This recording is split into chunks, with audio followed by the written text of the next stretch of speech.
Oops, wrong button. We're already stuffing up.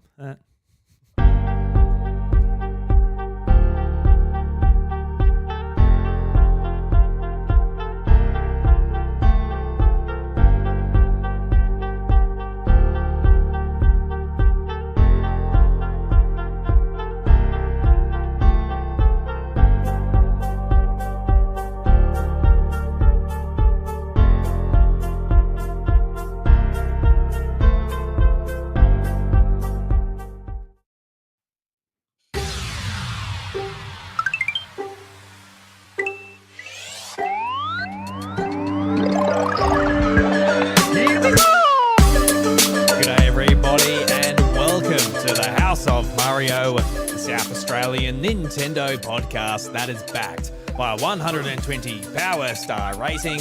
I'm your host Drew Agnew and the doors episode 259 are open. Hope you're going well because I have a very exciting announcement to make. I've got a brand new co-host. If you look back at some of the episodes we've done the last couple of months, you might say I've been having a good friend on more than multiple times. His name's Josh, and I'm really excited to have him on. Josh, welcome to the show, and welcome to the House of Mario. Drew, thank you so much for having me, mate. I've done encores, I've done heaps good recordings with you before, but I don't think an actual House of Mario. So absolutely honoured, and I just amazing of you to have me and to be here right now. Really appreciate it. Yeah, you finally made it onto a numbered episode. What an absolute milestone to reach. Oh man, no, I love the show, and I've always listened to it, and it sort of inspired me to do podcasting in my own stuff as well. So to be here and to be part of it now, to be ongoing it's a pretty cool thing. It's like whenever I'm on an episode of Nintenvania, I'm like, oh, I can't listen to it this fortnight. I'm on it. I've already heard it. I heard it straight out my own mouth. So there's no point listening to it. But now I've sort of ruined it for you too. You're like, oh. You have actually, yeah. Yeah, I know. like what are you going to listen to on Tuesdays now? Oh, I mean, I listen to a lot of podcasts, so I think I can find another one to fill in the time. To be part of this, that will more than make up for it, though. I reckon. Okay, I'll keep you in check, man. We'll have some fun along the way. Yeah, absolutely. And yeah. This episode, I just really want to sort of concentrate on, sort of, I guess, getting the audience to know you if they haven't ran into Nintenvania. You're like your Nintendo podcast or heard you on other House of Mario episodes. It's been a few, so if they've missed them all, they're doing it on purpose. So we might not hear back from them anyway. Actively trying to ignore me or something like that. But Josh is the name. Been doing this sort of podcasting stuff for a couple of years now. Sort of hearing you and Bryce back in the day on the House of Mario, like another South Australian podcast. And I'm from Adelaide, so I'm not too far away from you. You're in the southeast of SA, so it's about a 4-hour drive. That's the closest I am to any other Nintendo podcaster in the world, and talking to them. But yeah, I like a massive, lifelong Nintendo fan. Is me heavily started with the 64 era as a kid, getting a hand-me-down 64 from some friends of ours and borrowing their games, and just have great memories of playing like Super Mario 64, Mario Kart 64, just all this sort of the fun that the 64 brought, this sort of multiplayer box of endless imagination. And so that was just a bit of a, the rest was always going to be history because I fell in love and, bought a GameCube when no one else did. I was the only kid at school with a GameCube, and that was the first thing I bought with my own money that I had from like pocket money, things like that. And so, just something about Nintendo I just love so much, and just their games are just so fun and imaginative and timeless in a way that I don't think any other game publisher or developer really captures the way that they do. Yeah, there's a bit of a love-hate relationship there in some ways, but it's always great quality games for the most part, especially like the ones you can rely on, like the bigger names. Maybe not some Mario sports games and stuff like that, but you can always sort of rely on them and have some fun with them, which is great. And I guess just before we dive into things a little bit more deeply when it comes to like your gaming history, I really, really appreciate you coming on the show and being my co-host because I think for the last few years it was difficult when Bryce left, and it was probably more difficult than I originally thought as well. Just I had been doing solo episodes, so I thought, oh look, I'll just step into that and I'll just continue that on because I am a dad, and it's harder to sort of work in with other people's schedules and that, and.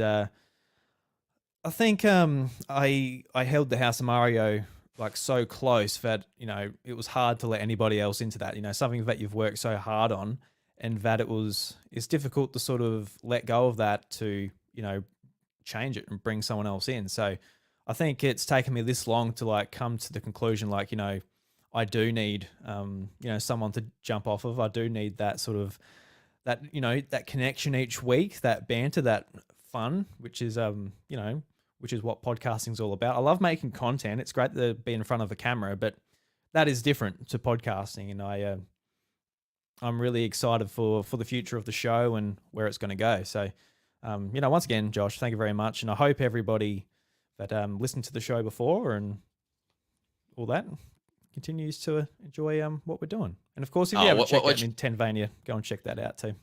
Got plenty of watch content the ratings of this show absolutely plummet the moment I step on and ruin it for you. But no, like you're very good at the solo podcasting, so don't feel like it was a you did a very good job in those last couple of years. I don't know anyone else who can speak into a microphone as effortlessly as you and sort of keep it interesting and thought provoking. I've had to do it a couple of times in mine, and I definitely don't have the same pizzazz as what you do. But oh yeah, we talked about this offline before. How I think with my show having someone on is always good and interesting, brings a different perspective, and so I think having someone to talk to about this stuff is awesome, and that is half the fun of the podcasting. So now you'll have hopefully the whole experience, which would be good.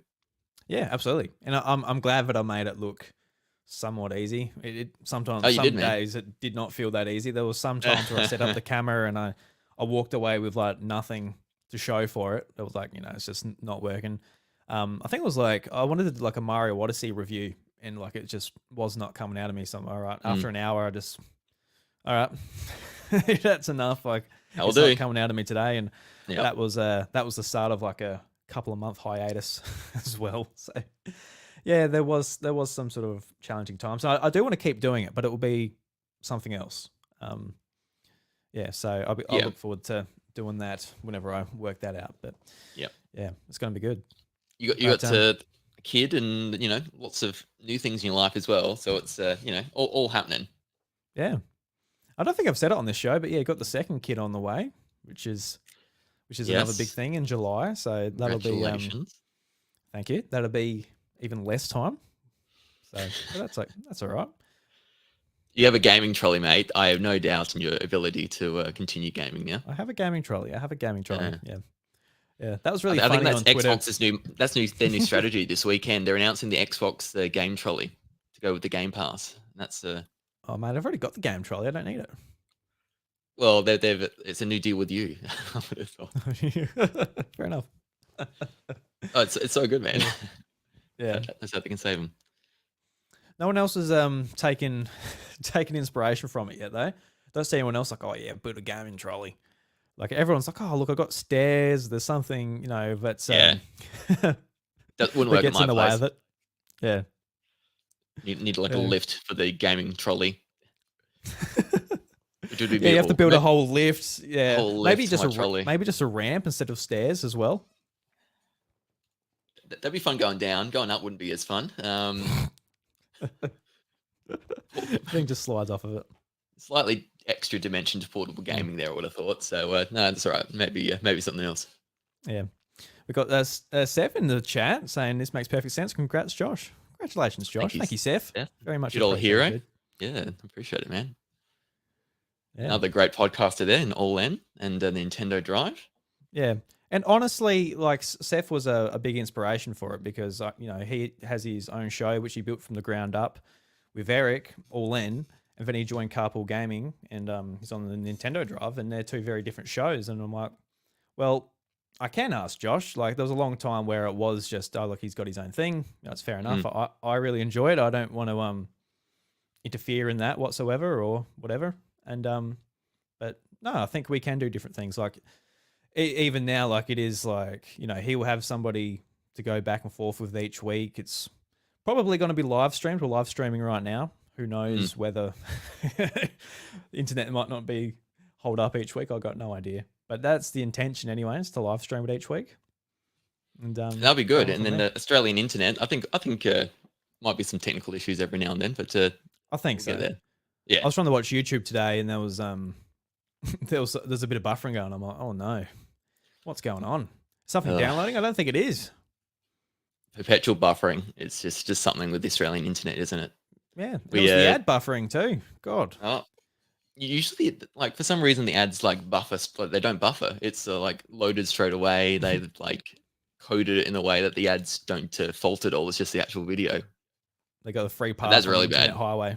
Yeah. Yeah.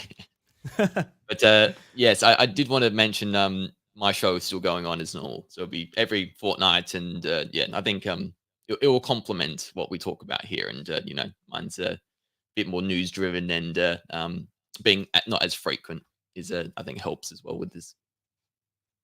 Yeah, back up that news. News, all the coverage on the new games, topics every now and then. Yeah. All right, so I got some questions for you. This is just off the top of my head, just to sort of figure out who the hell is Josh. Who is this chump who's just come in the house? He's come in. He's got. I don't know whether he's got a knife under his jacket or he's got a bouquet of flowers. He could be either one, but it's only. I'm in the house, man. It's too late now. You should be asking these questions when I was knocking on the door. But fire your questions away. Go ahead. What's your favorite Nintendo franchise? Oh, I hate this because no, you got. I always ask Josh. I always ask people this one, and I never think about it for myself. I think it is Metroid because I love all the games pretty well in the Metroid series. Whereas if it wasn't that, it'd be Pikmin or Mario. But I think Metroid, just loving the Metroidvania. Vania is part of my podcast show. I really do have a nice soft spot for Metroidvanias. So I think Metroid, and I just love both the 2D and the 3D stuff. So it's I think special for me because it was the first game I bought with my own money, Metroid Prime, on my GameCube back in the day. And so as a 10-year-old kid, I didn't really understand the game, but I knew it was a good game. And I tried to get through it, and I couldn't. I get through the Chozo ruins, and I get stuck there. And it wasn't until years later that I was able to finish it, and it sort of clicked with me how to do it. But I just think the Metroid series as a whole is the one that's the most special for me. Yeah, I only just finished my first Metroid game last year with Fusion and then Prime Remastered. So when I finished them, like I messaged you straight away, being like, just sort of nerding out about like the story and just especially Prime. Like I was just sort of gobsmacked about like just how ingenious that design is. Like once you understand the map, like just how I guess convoluted or how much of a maze it is and how like well it's put together, it really is just mesmerizing in some ways. So it's a 20-year-old game, and it's still great to play, and still deemed like an absolute classic. And if I could go back in time and like play it launch day, like as a bit more of an older player, if I was a bit more mature in my gaming, kind of knew how to things work, because Metroid's a bit more complicated with the backtracking and things like that. It's very unconventional compared to other games.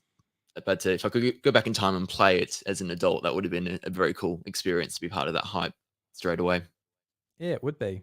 But like Metroid for me, I got off as sort of a bad foot with Metroid Prime Hunters on DS, and just like the bosses like repeated themselves, and I got kind of sick of it and fell off. I'm actually thinking about going back to it, picking up my same save file cartridge from when I was 10, 12. I don't know the last time I played it, but it was during the DS. So I'm considering going and playing it because I have been playing DS a fair bit this year.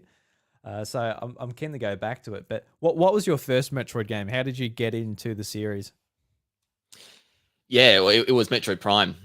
Playing that with my GameCube, which I bought for like $150, came with like two controllers and like a player's choice edition of Metroid Prime. So um, Giving them away. yeah, so yeah, no, that's a the player's choice was interesting. It's they're not my favorite covers, but I still got my No. OG game back in my Yeah. bookcase behind me.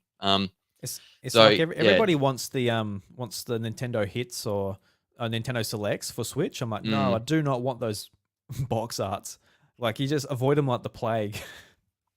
oh, just it will go in my bookcase and it will not look right, and it will just Mm, irk me to no absolutely. end. Just how it doesn't line up, and so um, yeah, I'm good without it. Although I bought everything that they would bring to a player's choice or a Nintendo Selects anyway, so it's not going to probably impact me or you too much, eh?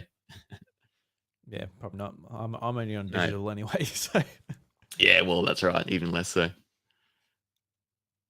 Mm. Yeah, sorry, I thought you were still answering the question, but you did say Metroid Prime, didn't you? It was Metroid Prime, and then it wasn't like until like I reckon 5 years after, maybe I would maybe 6 or 7 that I actually finished it and played it properly. Actually battling against Metroid Prime and finishing it, and just the rest was history. Then it was just like, okay, I love these games. I'm just gonna play the rest. And so I actually played and finished Corruption. Had to go at Prime 2 Echoes, and I've got lost in that over the way. I've never finished that one. I need to finish it, but just all the 2D ones from I've even played the original NES one now. That was like one of the last ones I wanted to tick off and finish, because you play all the other ones, and they're so amazing, like Super Metroid and Fusion, which I think a lot of people like more so these days than beforehand. It was one of those games that got a little bit of copped it a little for being a bit too linear and just not too Metroidvania-y. But yeah, love that one, and Dread, and even um, Metroid 2 on the Game Boy. Playing that the other last year as well was pretty special. So I love them all, man, and they're all great. But you got to be a big fan to play the older ones. I feel, because it's a pretty different experience doing something like without a map, or having to draw, or like even reference something, because it's actually it's a bit of a time portal, going back and trying to play those games and do it properly. Mm. It's like I would like to give it a go, like Metroid 2, like the original version, but it's just I don't want that type of time sink and that much effort put in when Yeah, there's so much else going on. they're not too long in a way, and if you like, you wouldn't even need a guide. It's more so just have a map on your screen. If you're playing on your computer or something, just have a second screen, have the map up, and you can follow it well enough, and you'd be able to sort of work your way through it, and it'd be fine. Mm. Yeah, But they'd surprise you. They're like surprisingly fun. I felt like I was even getting lost in Fusion, so I'll have Really? Okay. I have no hope. Um, yeah, Yeah, there's a little that's period where it goes a bit off map, doesn't it? And there's like, it's not actually shown. It's you're going in this sort of underground sort of like sewers or things like that, trying to get through. So I gotta get it a little bit. Yeah. Mm. I'm really excited for Zero Mission that comes to Switch Online. I've been waiting for it Oh, since I finished Fusion last yeah. year. Has to come So all soon. right, hurry up! I'm paying for it, Yeah. Nintendo. Come on. That might be my favorite 2D game, or my favorite Metroid game. I don't know. I don't know. I just love Zero Mission so much. That's a beautiful, beautiful game. Remaking the very first one. You saw me getting the box version of it last year. That was a very expensive endeavor on my part, but to actually get it physical was pretty cool. And I really hope it comes this year. I would like to think they'd have it on the GBA this year, but it might be one of Hope those so. ones that pad out for a while. Maybe Yeah, next. they're just they did exactly what I was worried about, where it takes so long for these games to come out. Like it goes months without a release on the Game Boy Advance service. It's like, all right, it's a little bit frustrating. How many many games are on the service now? It's been like 12 months this month, hasn't it? So, Yeah. um, I don't think there's a lot. It's like 10 or something at most. Yeah, I checked it the other day, and Or like 14. a few came out, like Fire Emblem and the Golden Sun games recently. Yeah, There's a Kirby game. Yeah, but not as much as I would like. I wish there was like 20 games on there already, but yeah. Yeah, definitely been tracking the monthly releases and playing them with Golden Sun and the Golden Sun 2, The Lost Age coming recently. Um, oh, yeah, they did like a big drop, didn't they, after Tears of the Kingdom last year of all the Super Mario Advance games? I think they dropped like 3 of the yeah, 4 remaining yeah, ones at I the same played them time. all. That was Yes. my detox from Tears of the Kingdom. Like, all right, let's play Yeah. something a little bit It's smaller, a good detox after, a bit quicker. such a heavy game. But yeah, 14 games. So they're doing one a month, a bit over now, aren't they? But not even really because they had like 6 on launch. Yeah, yeah, that's right. So, Mm. oh Hell, well, I will take the movie tie-in games of that generation. Like I will play Robots Game Boy Advance or Shrek Game Boy Advance for the hell of it. Like why not? take Nintendo make something. these tie-ins, like these movie tie-ins games happen. I'll play them. Yeah, I think like the Star Wars Revenge of the Sith on Game Boy Advance was really good. Because Apparently it's that came pretty. on like 4 different platforms, didn't it? That game. Yeah, on Yeah. DS and Game Boy Advance, it's the same game, but it's like a brawler pretty much. So Yeah. I've always sort of had my Uh, eye on that. I never had it when I was a yeah. kid, but Yeah. I'd be keen to give it a go because I can easily just drop it onto my analog pocket, so I Yeah, can play it there. anytime. Yeah. Yeah. Be one of The those only games thing, that they would yeah, Disney would do with LucasArts eventually, I feel.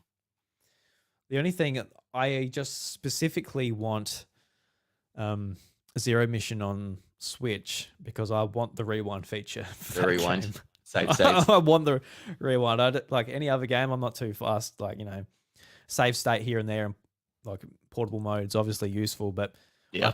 I specifically want rewind. So I just hit the triggers and go, I messed up because yeah, I'm not very good at those games. No, that's I'm not. it's yeah, and it's kind of like a Dread and like Prince of Persia, like these modern Metroidvanias that they have that feature before you go into a boss or something. Like if you die, you go straight to just before it. Whereas Yeah. I don't think those games like Zero Mission back in the day had that. It was back to the save station. So Mm. definite merit in that. Yeah, that's another great feature. Because I don't think all the NSO game apps have the rewind feature because the 64 doesn't. But the GBA Yeah, definitely does. it's just Yeah. like the 2D stuff. I think has it, but Yeah. Yeah, it's it must probably a be bit something a harder bit more for. difficult for the 64. Yeah. I'm sure they could Mm. work it out, but they're not. No, it's Like too hard, man. too hard. $20 a year American for NSO. Why would you do anything but the bare minimum? Yeah, why not? Mm, Yeah. why not? So you're a massive fan of Metroidvanias in general. Mm. You love Castlevania. So what was the sort of path you went on? You got Metroid Prime, and you moved through a few of those games. Is when you decided to play Castlevania, or was it a different series that sort of hooked you? Um yeah, because I had played so many Metroids and then like I'd played them pretty well all and like okay, are there other games like this? And I always knew that Metroidvania was a term. And so like okay, so Castlevania I must like them because they'll be pretty similar probably. And so well, it probably wasn't about until like three or so years ago that I started playing my first one 3 or 4 years ago. And uh, look through a list, and the most Metroid like one I could read about playing was Aria of Sorrow, so another Game Boy Advance game. Very Metroid like, and a bit of a deviation I read from. They had a whole bunch of GBA Castlevania games that were a bit more like Symphony of the Night, where you had, you go around your map and collect items and do all that, and it was more of a Metroid kind of experience. And so, um, yeah, I played Aria of Sorrow, and I like was hooked on that game for like a 2 week period, and like pumped like 25 hours into it, and um, just like the rest was history. Because then I'm like, these are amazing. Why don't people talk about these enough? And went through the whole process. Played Symphony of the Night. Again, just like another beautiful game on the PlayStation that I think no one talked about because it was a 2D game in a 3D era, and reading the history of it, people didn't care about it because it was, or most people didn't care about it because it wasn't a 3D game. It It's was a really sad. Yeah. beautiful looking 2D game on PlayStation 1, and if it had a 3D treatment, it would have got all the buzz and excitement potentially. But it would have been a bad game because a lot of the 3D games back then haven't aged well in terms of just gameplay or looks or anything like that. And so yeah, so it's just been the last few years just going through those games, and there's so many good ones because we've got 3 on the GBA, Circle of the Moon, Harmony of Dissonance, and Aria of Sorrow, and then they did 3 more on the DS. Like the early 2000s was a Metroidvania, like a dream with all the Prime back. You had Fusion, Zero Mission, and then all these DS and GBA Castlevanias. It would have been like, again, if I could go back in time, that would have been an amazing period to sort of experience and sort of like appreciate just how cool it was back in the day. Mm. Yeah, because I guess maybe not so much right now, but a few years ago, we're going through a bit of a renaissance with like all these indie developers making these Metroidvanias. Like, Hollow Knight from Adelaide is one of the biggest examples. Everyone's That's still right. waiting for Silk Song. Did you ever get into those because of your love for Metroidvanias, or did you stick to some of the big boys mainly? Um, I've played Hollow Knight. I need to get into it again because the controls irked me enough to not play it, and just I don't know. It was just like an afternoon just trying to give it a go, and the platforming just felt a bit different with how you would move, and A so little bit floaty um, type of thing. yeah, it was a bit like that. Mm. And I've heard so many good things. I need to properly, like, I've done like 2 hours and that's it. And I really need to give it a go because I know I will love it. And properly give it a go. And just yeah, it's mainly been the Metroids and the Castlevanias, but then I'll be surprised by playing like the other things. Like I played a bit of Axiom Verge before. Um, a bit of Ori. And like recently, what Prince of Persia: The Lost Crown, and absolutely falling in love with that. It's it's a pretty cool um indie genre of a game. I feel these days, and there's a lot of games and opportunities these developers have come up with to make a Metroidvania experience really cool. Like even like Dead Cells, that's they've got it's a roguelike kind of in a way Metroidvania kind of inspired game, and have loved my time with that. And so um, yeah, they're like I've used this term before. I feel like they're a bit of a gamer's game in terms of people who really like their video games. Like this is like a little bit slightly more hardcore kind of like type of genre for people to play and experience.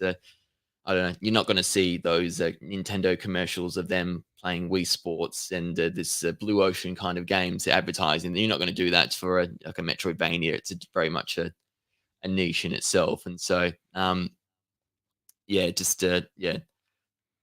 So it wasn't an obvious thing for me to see straight away as a kid, but sort of growing up and playing all these other games and experiencing them. That's how the love affair, I suppose, has started. I'd love to see somebody who just went straight from Wii Sports and they go to the shop. Oh, look, Metroid Prime 3, and just like play through that and have a blast. Like just like your grandma, just like, oh, Metroid Prime 3 was great. I didn't even play the previous games, but this one's great. Doing the little twisty thing to unlock the doors and Yeah, kill, it's you can killing the fly to bounty different hunters. planets, and yeah, motion controls and all of it. Did it sell better than original Metroid Prime? I think it sold better than Echoes. I don't know actually, Don't know. because that might have We been a have bit to. of a thing for people to play that and not play the first two. Yeah, could have. It came out like a perfect time for that. 2008 came along with Okay. Oh no, 2007 came out with like Mario Galaxy and that. Yeah, It it came was out a '07. Yeah, good close to time for the Wii. Galaxy. It's a bit over 1 million, I think it sold. Um, so not yeah, close to not quite Metroid Prime on the GameCube. It is funny because it's just like so anti the Wii audience, isn't it? It's just so Oh, it's yeah. so far away from what the Wii represents, which is it is what it is. But because Oh, but I appreciate it even more though, because it is that, and trying to bring that different audience and a bit more um a bit of a different target demographic. But they tried it, didn't they? With No More Heroes, and I feel like Red Steel, and like the Conduit. Nintendo worked with these other partners. They tried a little. Oh, the Conduit. I was so close to Conduit. buying those two games, but yeah, just never got to it. I think Never got there was to a it. game Yeah. breaking bug in the second one, which put me off. I'm like, all right, better not. Like in what I way? don't know how. I can't remember, but it was like something happens and you just cannot progress. So I was like, okay, maybe not. Okay, like an actual Yeah, you and got soft locked or something. Yeah. yeah, and Yeah. you can't update. There's no updates on Wii. No, So that would have been true. Yeah. mm, Yeah, that's true. I'm thinking, you could just fix it. But yeah, that's so true. Back in the day, that would have been like game over. mm, Yeah. yeah. It's funny because like Wii is like so on top of my mind because today I was literally looking at finding a secondhand Wii to hack it and like play some Bit of games on homebrew. it because do a bit of cheeky homebrew. I got a Wii. I've got my original Wii still, but I do not want to touch it. It's pristine. It's got my original like save files. It's got my virtual console games that will never be able to be downloaded ever again. You have a pure Wii, Drew. A pure Wii. That's right. Drink lots of water. Well done. That's a testament That's to right. your diet. That's good. I've got a nice white Wii just up in the cupboard here, and it's been sitting there for years untouched. But yeah, I don't want to tamper with that one. So I've been looking at Wii's and whether I just do emulation on the Steam Deck, and don't know. I'll probably just go with the Steam Deck because I want to be able to use my headphones with while playing games. And there's like you can do some loopholes to get it to work on the Wii, but yeah, probably rather just do it on Steam Deck and it just reads it as a computer. Yeah. I think we're of similar age. So I think the Wii was like pretty amazing for us, wasn't it? Growing up and experiencing that. That was the first console like I was ready for, and like told my parents we wanted this for Christmas, and we got one in 06 for Christmas. So we only had to wait, like a month or so after the launch to play that one. That was Yeah. pretty awesome. Yeah, I've got so much nostalgia for the Wii because, like, because the Wii was my first console, and that's where I played like my first console game like through, which would have been The Legend of Zelda: Twilight Princess. I had games on PC and I played them through. I had like Simpsons Hit and Run on PC. I did play that with a mouse and keyboard. Great game. Simpsons Hit and Run, and On the mouse and keyboard. Yep. at the time, my friends who had PlayStation 2s were like, "How the hell you do this?" I'm like, "I don't know. It's what I had. It's what I played. You know, Got used to it. That's it. I was dadded Homer Simpson around Springfield like a champ. Don't you worry about that." They need to bring that game back. They do. Yeah, Oh, that's another game I Yeah. actually want to play on emulation because yeah, I'm a bad man. I'm You sorry. can play it on your Wii because it's a GameCube title, and It is. yeah, Yeah, yeah. I have like plugged in the Wii and the GameCube into like into the TV. It's just too blurry. I can't do it.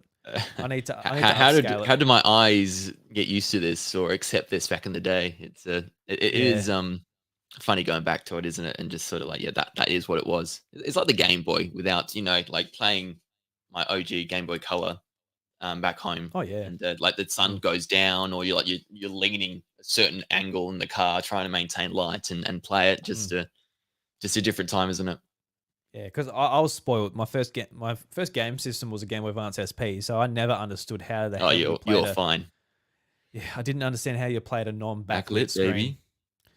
Like the original Game Boy was fine because the contrast, it stood out. You could turn it up and down, no worries. But Game Boy Advance, like the original Game Boy Advance, I could not see anything on that screen. Like I could not see it. Like I could make out a little bit, but that's only because I knew what it looked like after playing on mine. Oh yeah. like playing Pokemon, I wouldn't be able to make out that much. But maybe my eyes would have adjusted. Don't know. But yeah.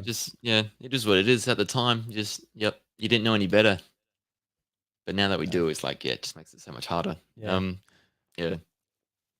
I am feeling super nostalgic for Wii though. Like when I remember like towards the end of its life, like I was just so desperate just to get a normal controller in my hand and just play a video game normally and not like oh, you need to like shake this and do this. Like, it was great for some games. It was great when family came over and that. But when it's time to like have a play session and it's got to like aim with the controller, or you've got to shake it like a New Super Mario Brothers to do like your little dash jump or whatever have you. It was just like, all right, it sort of ran its course. But when you can go back to it just as its like own individual experience, when you've got the Switch, when you've got PlayStation, etc., it's a very different experience. You can just go and play Mm, like the great games that are on it: Wii Sports, Mario Galaxy, Super Smash Brothers.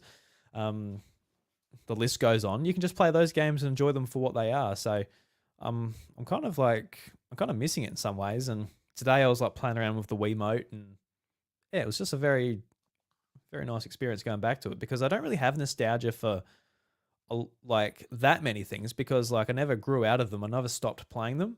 But when it comes to like unique individual like controllers and bits of hardware when it comes to Nintendo, it is a little bit different because I haven't touched it in a long time. Had to put new it's batteries in so them weird. and yeah. Yeah. Oh, like I'm glad you're feeling nostalgic for it. Like I love the Wii growing up, and it was like this is the best thing ever. Just the motion controls were so new and different, and like I love the multi. I love having friends over and doing multiplayer stuff like Mario Party, Mario Kart. Just all like Wii Sports Resort. I had my 16th birthday party as a Wii Sports Resort party, and all my friends, and we just played all the Wii Sports Resorts and just doing basketball shoots and sword fighting and all of that. But like like like you're gonna have to convince me to trying to fall in love with the Wii again because I've massively fallen off of it in the last 10 years or so since it's very much flopped towards its later years and Oh before yeah. the Wii U came out, I kind of fell out of it a bit and just looking back at it now, it's just yeah, I don't know. Anytime there's added motion controls or like an extra even playing a DS game, like they force you to do like a touch screen puzzle or Mm. something. Sometimes it feels a little bit more like they've added it in for the hell of it instead of Oh making yeah. it intuitively designed in a cool experience. And so, um, yeah, so you're gonna have to try and convince me to fall in love with the Wii again and everything it represents because I want to be man, but you're gonna have to help me with that.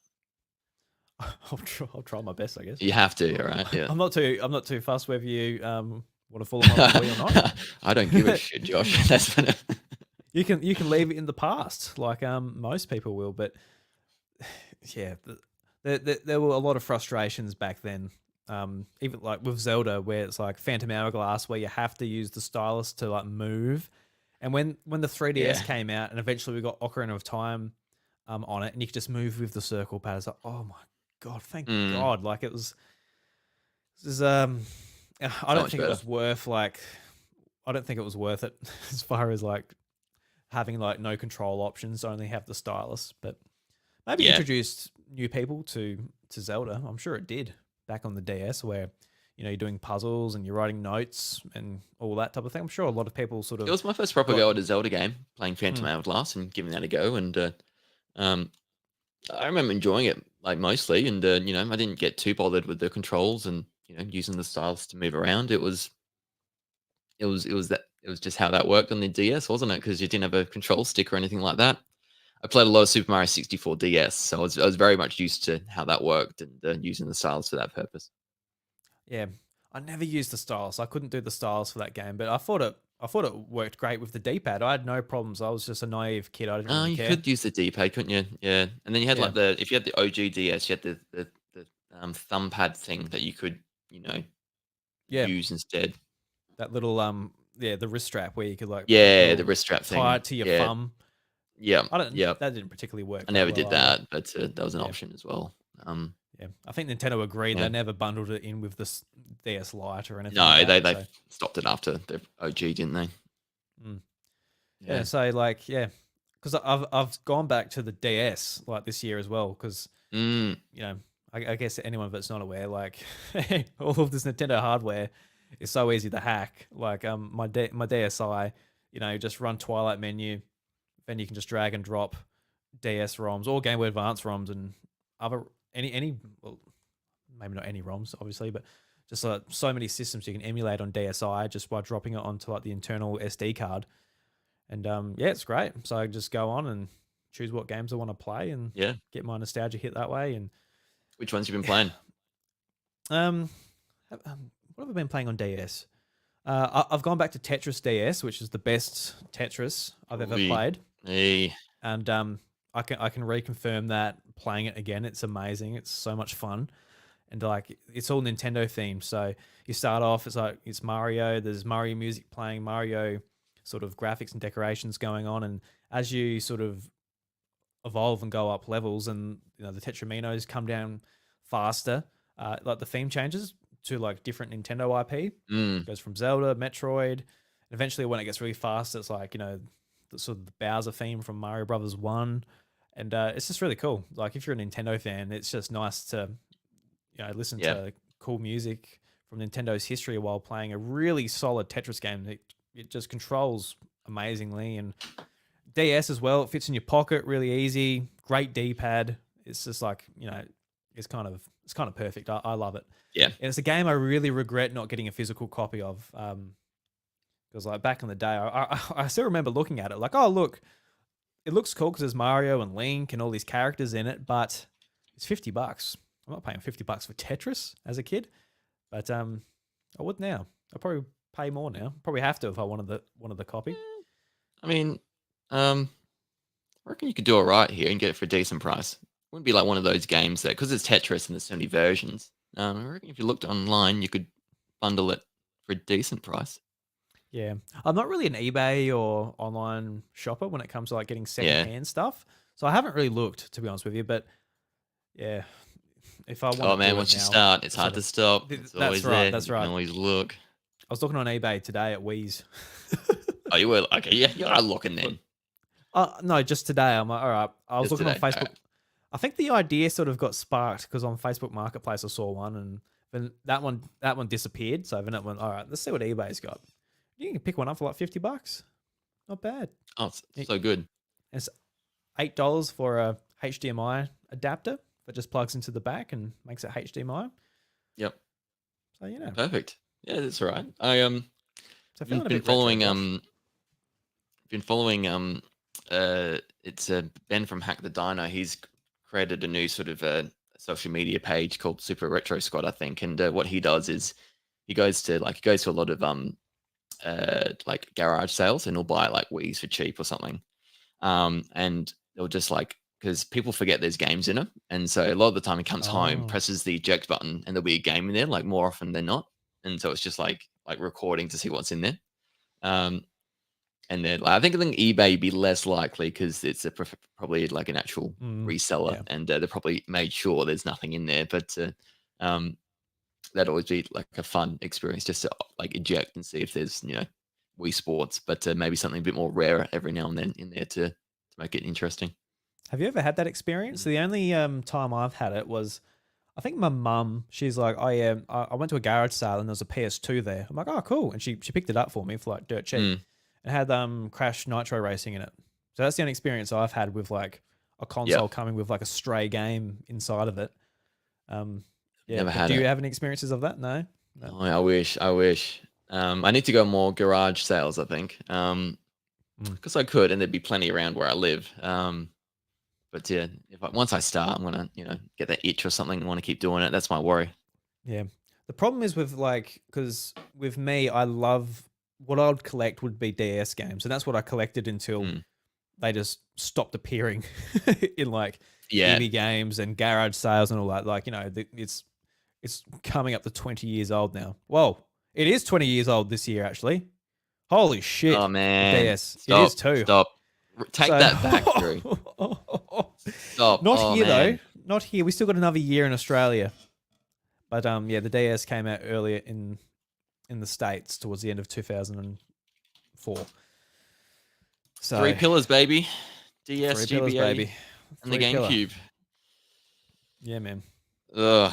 Yeah. Oh man, that's like like Yeah, like two that's of my sad. favorite games, Super Metroid and Earthbound, came out in 1994 as well. That's how old I am, and so that's 30 years ago. That's great. That's great as well. But We're playing yes, that in the womb. okay. Yeah, Almost. yeah, could have been. Could have been. Yeah, Uh, we were 24th of Feb 2005 in Australia here, so pretty well 19 years. dude. Dude. Yeah. Mm. Anyway, so yeah, they're not popping up at garage sales and that as much, but when they do, like the Wii, you go on Facebook Marketplace, you go on like just have a bit of a peruse on like your local sellers or whatever, and I cannot get over just how bad people's libraries of games are. I do not understand it. Like when I had a Wii, it's like, Wii Sports Resort, WarioWare, Mario Galaxy 1, 2, Super Smash Brothers. The list goes on. There's a good amount of first party I had the Nintendo same. games. Yep. But Yep. I had those. when you say like, oh look, someone's selling the Wii with games, it's like it's got like the trashiest shit in there. Like I cannot The believe it. Like shovelware. pick. Did you not get it? Like, did you not get Smash Brothers or whatever? Like the best thing anybody has is just Wii Fit. No, sorry, yeah, Wii Fit, Wii Sports, or Mario Kart Wii, Yep. and that's it. I'm like, oh my god, like it'd be nice to Yeah. have a nice pickup of some first party Nintendo games, but there's no Wario Shake Dimension or anything in there. There's no like nice little pickups. There's no Paper Mario or Super Paper Mario. It's always, I don't know. No Fire Emblem. No, nothing like that. There's yeah. never a Fire Emblem. No. No, they were pretty expensive and rare. For me, Yeah. it's always those sports games that came with like the mold that you put into the Wii remote and be like a I saw a tennis lot of them racket or a today. golf club, Yeah. and you see a lot of them. And it wasn't just for Wii Sports, but the other games that jumped onto the bandwagon of motion controls on the Wii, trying to make and to get as much of that pie as possible. So there was a lot of those, wasn't there? Do you ever have any of those peripherals, like the tennis racket you put on, the golf club? It actually No. came with my Wii. Oh, you got 'cause like I a got bundle, it. did you? Yeah, well, Yeah. my mum picked up my Wii at Target Country of all places. I love the Target countries back in the day. They were great. Yeah, she went all around like all the major shops in the city, and she couldn't find anything. She comes back to our small town, and she one last effort. I'll go to Target Country, and she went in there and she got the last one, just in like this tiny little Heck yeah. Target in our small little town. Yep. Because the Wii was super hard to get, but it even like affected us here. Like you think that maybe not, but yeah, no, it was super hard to find. So my mum did an excellent job. I would have been so upset Yeah. if I did not get my Wii. Christmas. Was it Christmas present? Is that what it was? Christmas present, yes. So, Yeah. yeah. So Christmas would have been ruined without your Wii. That's Would have. Yeah. Yeah. I was so excited for it too. I just remember I remember going into my parents' room and like looking for it. I'm like, I really hope that I had a Wii. And I looked under my parents' bed and I found it. It was under my parents' bed. And like while they weren't around, I unboxed it and I took out the controller because I was so excited to feel the controller because it's just so different from anything else that we ever played. So yeah, you can tell that I'm just super nostalgic for Wii at the moment. I don't know why. I've got like Grand Blue Fantasy Relink and stuff to play on PlayStation 5. I've got like plenty of new games. Another code, Mario vs Donkey Kong comes out this week. Got plenty of stuff to play, but I'm just like, man. Drew's playing Super Paper Mario on the Wii. Here we go, man. It's I will be. I want to play through Paper Mario 64 first. Such a good time. You're gonna love that game. It is. I played that for the first time on NSO when that came out, and amazing. So yeah. And I love Goombario. Goombario always made me laugh. Yeah. I had it on Virtual Console for Wii actually. The game. Oh yes, yeah. I didn't play it right through, but played it enough to appreciate Goombario. Yeah. Oh, we're in a bit of a Paper Mario renaissance right now because we had Super Mario RPG, the one that sort of started it all before it became Paper Mario, and then we got Thousand Year Door in a couple of months, I imagine. So, pretty good time to do it. Yeah, delve into Super Paper Mario, which was sort of a weird sort of platformer slash RPG, wasn't it? Really? Yeah. Don't know if ever given it a proper go. I haven't. It's been. It was like put on the Steam Deck, put on my PC or whatever to ready to go. I would have played it, but then last year there was a rumor that it was going to get remade. I'm like, okay, let's hold off a little bit, and then Mario RPG gets announced. I'm like, okay, well maybe not. But then it gets announced officially. All right, cool. I'll play the pretty version. Do it, man. Yeah. Oh, they're so good. I love that series. I love it back in the day as well. Just when it was more so about the RPG and less so what it became with the sort of more adventure, less leveling up, all that kind of stuff. That I think a lot of people feel the same now these days. It just doesn't quite hit the same as what it used to. Yeah, it's a little bit of a shame, but I can't Mm, say I can speak on it that authoritatively because I've still got to yeah. play through Thousand Year Door and all that. But do you go through these sort of moods that I seem to go through? Sometimes I'm like super into Switch, then I'm super into Xbox or super into PlayStation or just like super into like retro gaming, maybe more like 2D stuff on Super Nintendo and Game Boy Advance. I just go through these moods and like the last month or so I've been really into my Xbox. I've been loving like been Mm, playing Ubisoft Plus. So that's how I played Prince of Persia and I played the Crew Motor Fest, which I've been waiting for to play until I actually sign up for Ubisoft Plus because of Prince yeah. of Do you Persia. still have it, or is I it expired now? Your membership? oh, I got 2 days left, Oh, but I'm done. I'm done. I've finished those two okay. games. I'm like, it's not enough time to Have you play through unsubscribed? Assassin's Creed. You're not going to Yes, get I have. It charged for the won't. next It month. won't. It won't auto All right, renew. good, good. Yeah. Looking out for you, mate. Thank you, man. Drew's got to pay his power bill after this recording as well because he's I do have forgotten to to pay do the power that. bill, So so yeah, hopefully it yeah, doesn't cut out yeah. midstream. Midstream, yeah, that's right. But yeah, do you go No, through any of those modes or moods? oh yeah, like I do for the GameCube a lot. Because I'll do like retro game hunting. We've got like a toy fair. It's called every 6 months, and I'll like every now and then they sell like all sorts of toys, but video games is a big thing there. And yeah, anytime there's GameCube stuff there, I'll pick it up and like play through it, and that kind of starts a bit of okay. I'm just looking at my library, and I'll play this for a bit and do all that kind of stuff. But I think I do it less these days because one, I've just been so like enthralled in my Switch and just with all the lineup of games and especially for my show covering it, like getting games sent over, playing those. Plus, I think NSO, like I don't need to go back to my old consoles as much now because the game's on NSO now and it's um, got extra features like the time stopping and save states, rewinding, things like that.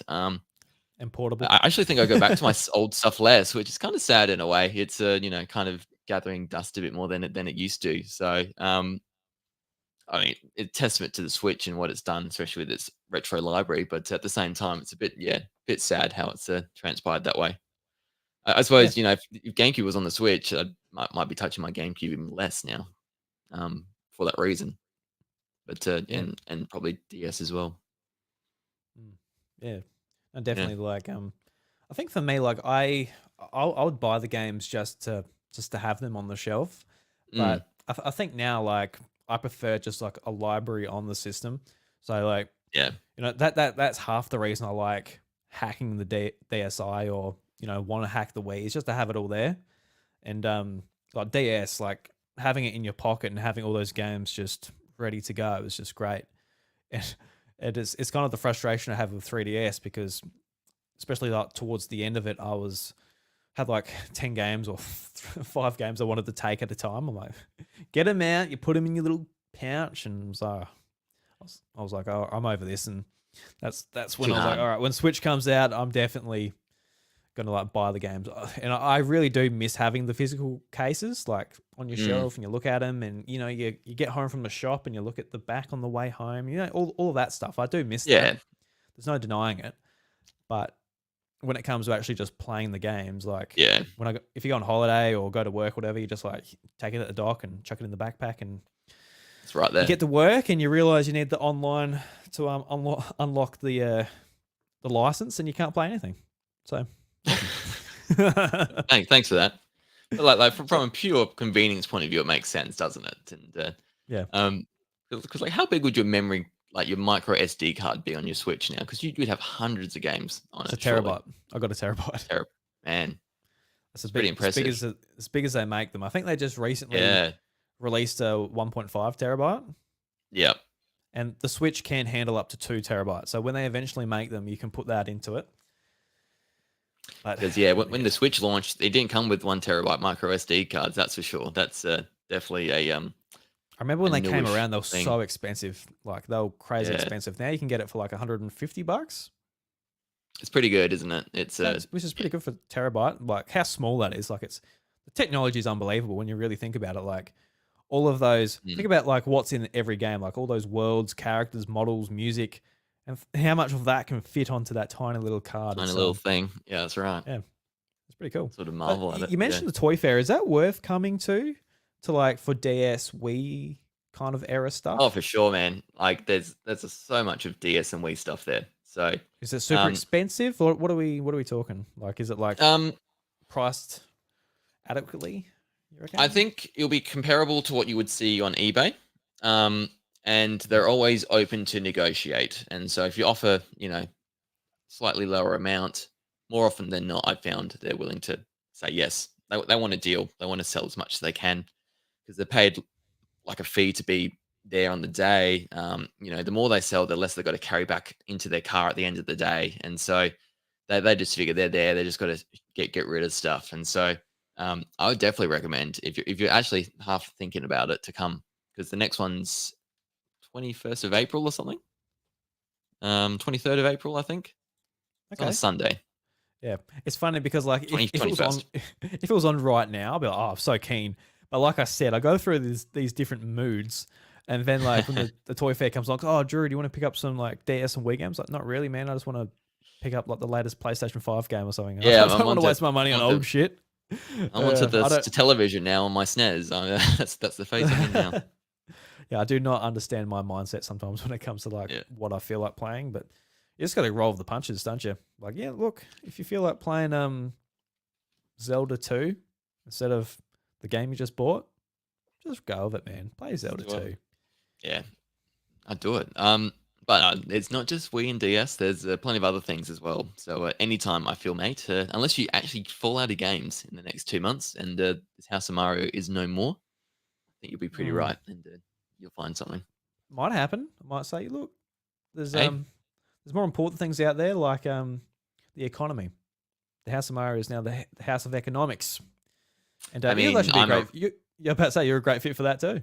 I'm yeah, not. I'm in the House of I'll Mario leave you now, so your stay. costs have doubled, and your gaming expenditure is going to go through the roof now, and just hope you Mm, can handle it. that's another good reason just to play old stuff. Just no subscriptions. And you hack it. Yeah, correct, correct. Cheap. Yeah. We don't condone it here at the House of Mario, though. Uh, We, Unless we, you do, we you do do. condone it. Okay, yeah, We condone it all except on Switch. Just don't do it on Switch. not the modern stuff. Leave it a few years. Go for it on Switch. Go for it. Just not now. Not now. No, that's Um, right. no. It's funny because like you look at what you can do with a hacked Switch, and I've spent so much money on Switch. I've got no need for any free pirated games. I'm like, I've got them Well, not all. I do anymore. not need Yeah, them. I've yeah. I've you got a been sunk pretty. cost. That's you can't fix that. Yeah, it's like, oh, I'm sure there's some people out there like, oh, if I hacked a Switch, I could get like Luigi's Mansion and Tears of the Kingdom, or like whatever for free. Just like just stock up on amazing games. But it's like, Mm, man, I've got no need. I could do a custom theme. Well, that's sweet. good, we need good for themes. me. You would Yeah. have sorry to talk. You would have been maybe happy to hear the rumors of the Switch 2 and the news about the backwards compatibility. I don't know if you heard about this today at all. Yeah. I read the headlines. Yes. Didn't look into it too much, but yeah, they some source somewhere. It could have been tomato sauce, as far as I'm aware. I'm It's more of a pretty barbecue reliable. sauce person. Yeah, a tomato I like sauce. both. I think tomato more so for me. But Yeah. yeah. So one of the sauces, one of the condiments, must have said that there's backwards Mayonnaise is good too. compatibility. Games can be upgraded, which is great. I think Love that's good important. I mustard. think it's an. I was listening to the Relish as well. Nintendo podcast, and Kit and Krista were on the show, and Yes. it was. I think Kit brought up that like he does not think that the Switch 2 needs backwards compatibility. Once you get the brand new thing, you won't give a shit about playing the old stuff. And to some extent, yes, but I think it's super important just to bring people over. Like, there needs to be no friction whatsoever between people Mm, buying a brand new Nintendo console. And I think most importantly too, like you think about like you know if say PlayStation had no backwards compatibility with PS4, there'll be so many games that just aren't available that are on PC and also on Xbox that you can play. Like going back to stuff like Hollow Knight and a bunch of indie stuff that doesn't get ported and can run perfectly fine and doesn't Mm. really need to be ported. You're going to be missing out on a bunch of stuff like that, regardless of your own collection. You just want access to the last 7 years of video games, which you won't get Oh, for if it sure. doesn't have backwards compatibility. I think it's incredibly important. It's just I don't want to like just as long as it doesn't restrict what the next thing is. Like Yeah. say if the Switch had to be backwards compatible with the Wii U, so they gave it like an optical drive in the back, which sort of like looks like a PSP when you like put the disc in this handheld, and it's like, oh well, we need a second screen, so they decide to add like a tiny little screen on top of it just so you can play your Wii U games. Like it makes no sense. So No, it's so yeah, yeah, it's going to hamper innovation, isn't it? I kind of get what he means though, because I think Jim Ryan, even when he's talked about PlayStation, how they've gone through the years and backwards compatibility, just they don't that care. was It's hilarious. like Yeah.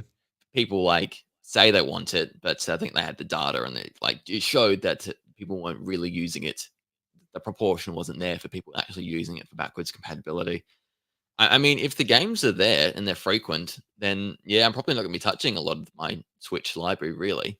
And so I think it all depends. I think the PS5 would have been so different without the PS4 backwards compatibility because there just wasn't a lot there to keep it going really at the start, and um, even the big sort of releases have been pretty few and far between. But if they're not going to do physical, they need to do like this NSO online infrastructure carrying over, like even your digital games or something, just to keep it. I don't know. There's a lot there, and yeah, it's just one of Mm. those things. You build up a lot of trust in a system, and then for it to sort of, your digital game doesn't carry over. I don't know. Seems a bit of a yeah. You see what Xbox do with their legacy stuff and how it moves across, and that's a pretty amazing thing. And so, yeah, I think Nintendo would be a little crazy not to do it. Yeah, it's going to be a Yeah. fascinating like couple of months just to work out what are they doing, like how they're going to handle it. Because I Yeah. was watching a YouTube series about the Wii U from Scott the Was. He did like Mm, an did two-parter, big yeah, one. two-parter, and there's still like a part three to come, like 2 hours of video, so 6 hours all up, talking about the Wii U from start to finish, It's good, isn't it? and Yeah. amazing because like the Wii U is a system for us, like finished high school, and what I had to look forward to after exams, after the stress, was like the Wii U, brand new Nintendo console coming out. And I got to admit, like I was looking forward to it, but I wasn't ecstatic about it. It didn't like line up with like the hype I had for the 3DS or the Wii when I was like, a lot younger than that. But Mm. it was a system that I was there from day one to whenever it died, which probably wasn't that long after. Um, Yeah, but not long. it gave me what it, it reminded me of, like, I forgot about the smaller details. Like there was a direct every month, like discussing like the tiniest little detail or the just what like stuff like we really didn't care about. But it's like, hey, look, this virtual console game's coming out. So, oh, wicked. And then 6 months later, that virtual console game comes out. Like the amount of wait time on that was ridiculous, and Yeah. oh, Oh, I think it I gave watched me the yeah. it gave me anxiety. I'm like, oh my god, I couldn't do that again. I couldn't do that again. I would have. Yeah. If the Switch 2 comes out and it's like just a blunder, I'm like, I can't, guys. I can't do that again. But No. yeah, Yeah. I I've remember got watching, more I've got more consoles now though. So I've got more places to go. you'll find And something else. That's right. yeah. It was dark days. I watched the video and he talked about how it sold so well in the first month of December there, 2012. Then it goes into January, then it just falls off a cliff. And like Nintendo do this direct, and they're just like talking about all these games but they're not really ready with the gameplay trailer. They're just like, there's an upcoming game, and it's just an image. And oh, here's Virtual Console, and here's this, and here's that, and like it would have been a pretty amazing direct if they had all these trailers ready to go, and all these announcements. But in the end, it wasn't really, and it was just, I don't know, man, just showing you there's something coming. It's coming. We don't know when, but keep I buying Wii U's and supporting us, please. I forgot that they announced the Wii U before Skyward Sword came out. Completely forgot about that. Mm, Like 2011 E3, they're like, this is the Wii U, the prototype gamepad, no, the only game that was announced was Lego City Undercover. No footage of a Mm, first party Nintendo game. And for a year, they didn't say a word about Wii U. Didn't say a word until the next E3 where they had like a direct showing off like how the Wii U gamepad's changed. It's got analog sticks and yeah. NFC and the big Nintendo Direct that had Zombie U and a bunch of stuff there. But I'm like, man, I can't believe how I actually can. I'm flabbergasted thinking about it like 10 years ago, how poorly handled that system was. Like there was no way that thing should have ever gotten past QA at Nintendo. There is no way. That is the most poorly thought about console I've ever experienced in my life. No, they got Has like arrogant. a They got has arrogant. like They a thought it little was, yeah. oh They has like a thought little that, handful of good games which I would have been happy to buy it again mm, for. Like Super Smash Brothers and Mario Kart 8 are top 5 favorite games of mine. yeah. Just amazing. Like I got so much usage out of it for that alone. But man, I like I if think I there think was they like learned yeah. one of the things was the launch lineup needs to be good. And like I've been a lifelong Nintendo fan. Like I didn't buy Wii U on launch. It took me a couple of years until Mario Kart 8. I saw the trailers and I thought, no, this looks really cool. I'm going to get a Wii U. So I got a Wii U in 2014 after, not straight away. I got one That was the year eventually, to get but it. Yep. yep, that was the year to get it. There was some good releases that year, and I thought, no, Wii U's good. But you know, to release launch, sorry, with New Super Mario Bros. U, especially after New Super Mario Bros. 2 had come out 6 months earlier on the 3DS, and especially after the Wii version and the DS version, like people were fatigued of it. Um, yeah, and there was just the big Nintendo fans who bought it straight away, and that was about it. And because they all bought it in the first month of December, then no one else had a reason to buy it. So yeah, like it's similar vibes going from one big console, the Wii to the Wii U, like we are now from Switch to Switch Two. But I think they've learned their lessons this time and aren't going to take it for granted that they're going to guarantee be successful going into the next one because that's never a given, especially with Nintendo. I hope they've learnt their lesson because Ugh. yeah, I No, they have have. I have. mm, Very confident. I have been thinking like, we might really think about these times as like the good times. Like with a Oh, new we're in a golden age console, right now. Yeah. game prices on Nintendo hardware will go up. That will be one thing that we'll miss is like $80 games, first party games on Switch. We'll miss that because they will go up. Because, but Yep. I really do wish they would keep them down because I think the benefit that Nintendo have is that they will have a weaker system. They can have like cheaper games developed on it. Apart from your odd Zelda or your odd big game, I'm more than happy like they did with Tears of the Kingdom, charging more. Yeah. I think that's good, but I think for the most part, I would like to see them stay at that $80 level because it's like $45 cheaper than a PlayStation 5 game. Like it's just It's a big it's difference. ridiculous. Yeah, it's a Yeah. big difference, and that makes a big difference for families and all of that. Especially if you've Yeah. a handheld and you're buying multiple copies, like they've got you that way.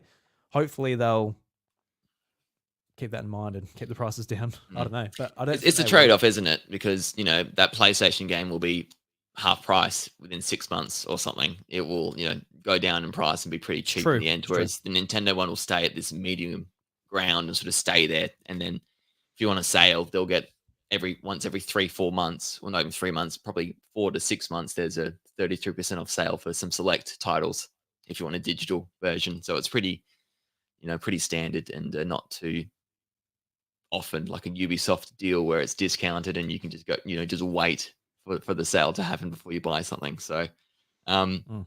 yeah, it's good to go up, doesn't it? It just makes sense for it to do. I don't like the idea of it, but yeah, like, and I buy my games physical, so I'm used to paying $69 right now in Australia, even if it's an $80 retail game, because it's just cheaper physical here for some reason. So, um, yeah, if it going into the 70s will suck. It will. But we'll pay it It will. because we had Yeah, no we'll pay it. choice. Yeah, we'll pay it. Good on them. Let's pay them. Good What's on going on? him. Good on Yeah, good on them. corporations making money. Yeah. We've got Bryce in the chat. How you going, Bryce? Good to see Hey, you. Bryce, how you going, mate? It's actually pretty cool here because you can see like people that are on Twitch and on YouTube. It's pretty neat. We got here. Bryce says the issue with the rise of AI, they will probably keep prices down anyway. I think ideally that's what will happen, but I think they'll just up the prices anyway and sack people that the AI replaces and just keep the prices the same. I don't think the savings will be put onto us, unfortunately, just across the industry. But It feeds down, Drew, doesn't it? It's trickle down economics. That's how it works. I The wish. workers I are going to wish. benefit from all of this. Yeah, who knows? Who We'll knows? see.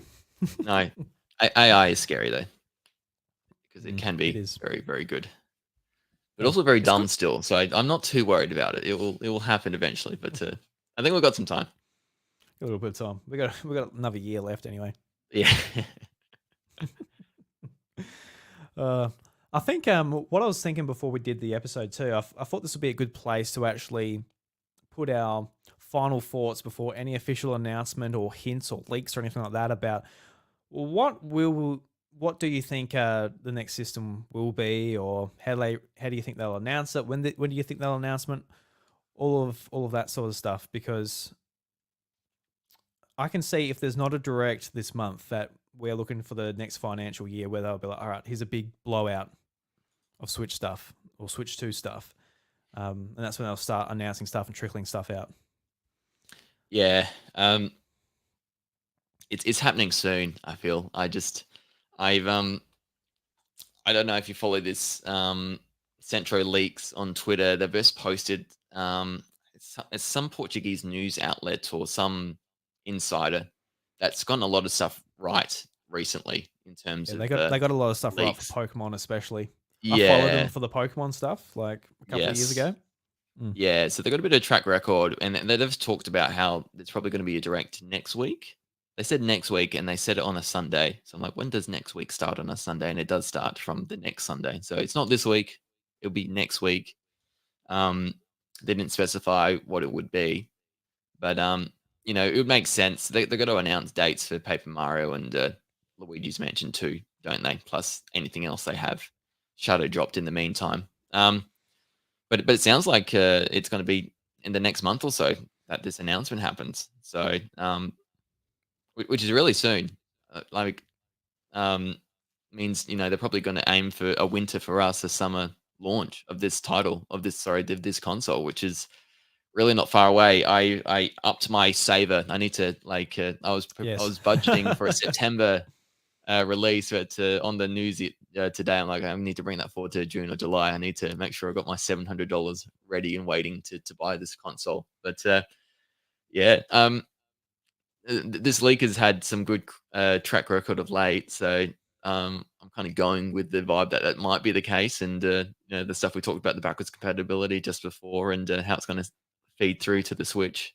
Um, you know, I'm sort of leaning towards that, and I'll probably be disappointed because things go wrong and things change, but that's what I'm feeling. So I think they keep it simple, Switch 2, but that's not the Nintendo way to do it, and yeah, hoping and expecting they do Switch 2, but it wouldn't surprise me if it's some weird name and they go through the same issues they had with the Wii U, maybe. But what about you? What are you thinking?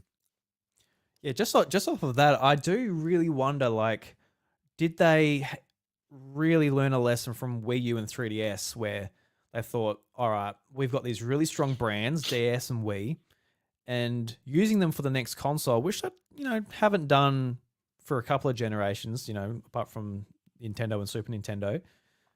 Like, did that scare them off? They've got a massive sort of brand with Switch, but have they learned that, look, we actually make a bigger splash with something new, something exciting, something that is different. And it's not just like, oh, look, another Switch. And with like a massive sort of family market, I think like a lot of families might look at like, oh, Switch 2. It's like, oh, look, you've already got a Switch. It's fine. But when it's like, oh, look, it's this thing, which is like completely different. Will that make a difference? Will they be sort of more sort of willing to like just make something new, and like it might even do the same thing. It could very well be called Switch 2 internally and be pretty much what you would expect from a Switch 2, but just branding wise, like they've got the message out there that yes, they have a handheld, You can play it on the TV, and it switches to handheld when you take it out the dock. Like they've got that message across. They've got it across for 7 years. It's worked very well. And do they need to keep telling people that you can plug it in with a HDMI cord and play it on the TV? Don't know. Maybe they can sort of make a different name that sort of might communicate maybe just like the games themselves or something. I don't know. I'm not a marketer. I got no idea what they're doing, but that is something that I'm sort of considering. Like, has it scared them off? Because it's in some ways it's similar with sequels too. Like, you know, some games benefit from not being called something 2 or something 4, but they're like just got like a colon something after them, which is not as daunting for someone playing it. Yeah. Yeah. I don't know. Not, I just keep... not that for the Switch 2. It's like, oh look, I've got to play all the Switch games on the Switch 1 before I can get to the second one. Otherwise, I won't understand the context of the system. What's going on? Yeah.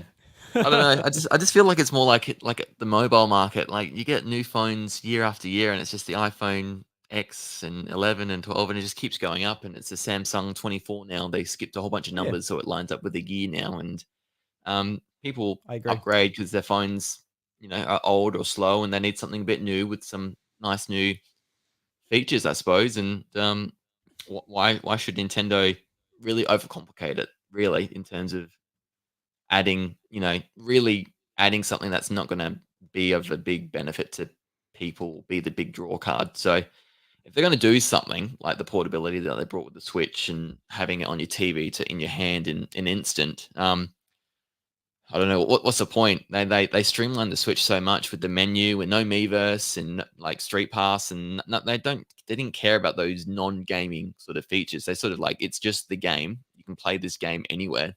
And they kept it so simple, and it just really sort of resonated. So this is their one chance to not be Nintendo and do something really different and alienating potentially. I don't know, that like people don't care about AR or, you know, like having a camera on your Switch. Would people really care about that? Things like that. I don't know. No. So unless it's a really cool new thing, I can't really think of really anything. Unless they did VR really cool, but I think VR is really still niche still, and can be a bit of an issue for kids playing. So I wouldn't think that's a thing that they'd look to get into. I don't know, but they've done a bit with Labo. But yeah, this is the one time I'm telling them not to do anything dramatically different. Just a more high-powered, ergonomically fitting Joy-Cons for games that look and run better. I think that will please most people. Surely. Yeah. Like, I think what I would really like is just a better Switch. I would like the option just to have as a solid unit, like a Switch Lite, but, you know, but bigger. I don't really like how those, like, the flex when it comes to, like, the Joy-Cons, the bit of a wobble. I really want a D-pad. I'm so frustrated that I just don't have a D-pad. It's even getting to the point now where I play my 2D platformers elsewhere if I can. Just because I've got buttons or like a really bad D-pad on the Pro controller, which is frustrating. So I just want a D-pad on my Nintendo console. Like I go back to the DS, I'm like, God, this thing has a great little D-pad. Why can't I have one on the Switch? Even like the option, I thought the idea of the Joy-Con was that you could like swap it out, and you know, you could like really have like unique controls for different games. You could just like take them off and put them on the side. But that sort of never really happened. You only got like a few colors, and that was sort of it. I do have a third-party Joy-Con that has a D-pad, but you know, it feels cheap and clunky compared to like your normal. It's not the same, is it? Yeah. Yeah, it stands out. So well, Nintendo's quality on the thing that you're playing with, yeah. And the shapes, it's like a little bit of a different shape, so it doesn't fit into my grips and all that stuff. And okay. It's not quite the same. Yeah, a little bit frustrating. So, but I'd love to see some features like Street Pass and maybe not Miiverse, but just some social aspect to come back, even if it's just like messaging and achievements, or just something that like the PlayStation and Xbox have, where you can see your friends, you can see that they're playing that, you can see that they've recently played this and that they've unlocked this, and you know, just I like just perusing my friends list. I do that quite often. It's like the first thing I do. I go on, see like there's 5 people online. Oh, cool. Go on. Oh, Josh is online. He's playing Prince of Persia. Cool. He's online again. See Bryce. He's been playing Minecraft for for ages. Oh wow, I was playing a lot of Minecraft. Man, it's getting back into Minecraft. I love just going and see what my friends are playing. Mm. And Switch does like the bare minimum of that. Like it doesn't record like your playtime, which is frustrating because Wii U and 3DS did that like Yeah, superbly. Like I love those yeah, charts. I love venturing and looking at my stats all the oh, time. it's So amazing. the Like fact it's in 5 hour blocks at the moment just is very annoying. yeah, because Yeah, I go back like I went back to my 3DS one. I'm like, what was I playing? And it has like the day you played it, how long you played it, has like yeah, that's right. the leaderboard of like your top played games and all that. It was just Check out your like months where you're playing a lot or nothing at all, or yeah, yeah, it's back for it's years. it was Very really cool. great. I don't know. I don't Mm. know. It's just like I think if you're a gamer, you just look sort of naturally into stats. So when it comes like to your own stats, even if it's just like how many hours did I have this software booted up and paused while I was um outside and I accidentally Mm. left the console on. Even that, man, it's like, oh look, 9 hours. That's crazy. Like it's just Yeah, basic stuff. So I'd like to like see it's, just like it's a bunch useless of info, stuff. but I know it now, and it's interesting. I feel. Exactly. Exactly. But Yeah. I think whether you play it on those platforms or not, I think people do genuinely love that. Like at the end of the year, people are like, oh look, these are my stats on PlayStation, Xbox, Steam, and like you can see how many hours you played that year and what your most played game was. People just love it in general. I don't think it's like a weird thing. I think gamers just really do flock towards that type of thing. Like whether you're playing first person shooters, you're looking at like your loadouts and like the stats of all your equipment, you're playing RPGs, Mm. like it's always in there. Like maybe if you just play Mario, you might be like, what's the input latency on this bad boy? Yeah. What's the Yeah. like you might even be into numbers that Yep. way. Or maybe Correct. how many lives you have, how many lives you've lost on a certain level. Like I lost 50 lives on this level. It's pretty hard. You're into stats Yeah. there too. Look at Just yeah. that. Oh, just yeah. You feel a bit more like okay, like this is how I'm playing. This is how I am as a gamer, and it's cool that the system tracks it. So uh, this is the biggest area Nintendo can improve the next console. I feel that would get a lot more buy-in from people, and because yeah, like you're right. I see people on my Switch online. So I can sometimes play with them if they're playing a game I'm interested in. Like if you jump into Mario Kart 8 and I see you're in there, like that's easy for me to get like my cartridge in and join and play with you. Go Um, and scramble through your game collection, get your cartridge out, go up to the Switch, do the little hatch up, push the card in, take it out, put it back in its case, take the oh, it's card so out, Mario hard, Kart Drew, 8, isn't it? Oh, put it oh, in, and I'm just sitting Mister there like like a slob, and I'm just wiping the Cheeto dust on my guts, and I just go over and tab over and press A, jump oh, in. All you that. poor man playing all your DS games, having to go through this as well. Like, oh, Oh, you're I enjoying don't. the game so much, and then you have to switch out the game cartridge all the time. Oh, It's so hard. it's a Now, hard this one. is this is what they can do though. They can have better online, better like doesn't have to be a whole Miiverse thing, but just like messaging on the actual app, voice chat through the system. I don't like people talk about trophies or achievements. Like that'd be cool. I just don't see Nintendo doing it, or um, they do Well, it yeah. slightly now with the missions and rewards that you get through the NSO app at the bottom of your Switch. You get sort of platinum coins for doing certain things they want you to do, playing NSO or other missions, things like that. So they're dabbling into things like that. But yeah, all the things we mentioned with the game tracking, themes and things like that, there'd be some cool quick wins. I feel just to sort of build a bit more of a community and get people sort of a bit more sort of enthralled in it, like people can be with the PlayStation and Xbox when they're online together. So Mm. um, they can do it, but at the same time, they don't need to in a way because we've worked out a workarounds through like Discord or Nintendo's voice chat app. If you wanted to use that, people just call That each other on Discord, don't they? that Instead, was by far the worst thing about Switch. Like, oh look, if you want to do online voice chat, we've got an app that you can't lock your phone. The screen's got to be lit up the whole time, and it just like mm, I remember yeah, using it, and like my phone was just like burning hot because it's just like lit up, and it can't be it's put to sleep. It's like yeah, yeah, that was a Wii U moment. That was a serious Wii U moment. Early yeah. Switch, Well, where it's just like, oh yeah, that and well, if was you have your Switch as a parent control one, you can track your gameplay time like really well. So the features are yeah, there, but yeah. you It's just got to built in. download It's this there. extra app, and it changes the look of your Switch when you like turn it Yeah. on. It's like I parent put it mode on, but engaged. it doesn't work. Like it still displays 0 when I go and look at the app, like 0 gaming Okay. time. I'm like, Yeah. there's something not set up right, I guess, but Okay. it looks It like it should annoyed work, me. but It wasn't worth it for me, so I got rid of it. So yeah, it's not worth for me yeah, either. no. So I might need it on there in a few years' time anyway to parent control yeah, my kids. but at the end of the Oh, day, if I get Mario Kart 9, I get a new 3D Mario, and I get the same sort of spoilers, you'll every get them. every month to 2 months of quality Nintendo games, I'm pretty sorted. And then that is the main thing, really. That looks better on better graphics and better runs cleaner. On a bigger screen, got more ergonomic Joy Cons. I think that will tick off 8 or 9 of the things out of 10 that people really need from an upgrade. Mm, yeah, definitely. Yeah. Yeah. Just with Miiverse, I just wanted to point out that like I came across my old blog. It was like last year sometime. It was like in my bookmarks. I'm like, oh yeah, it's my old blog. Yep. I I did like a bit of a reoccurring sort of article every week or whenever I did it, and it was just like random stuff I found on the Miiverse. And Yes. there was one particular week where I had it with screenshots and everything. I'll have to find it and like link it to you.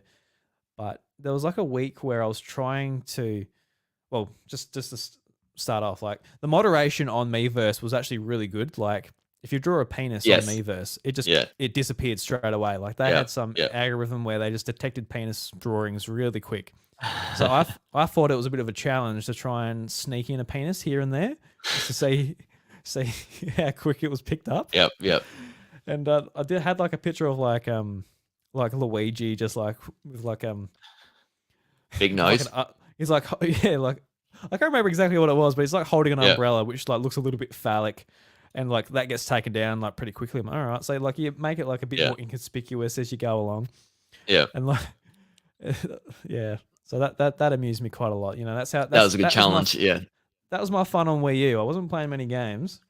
There was like a few droughts, you know, between launch and Pikmin 3, which I was mean, like almost a year.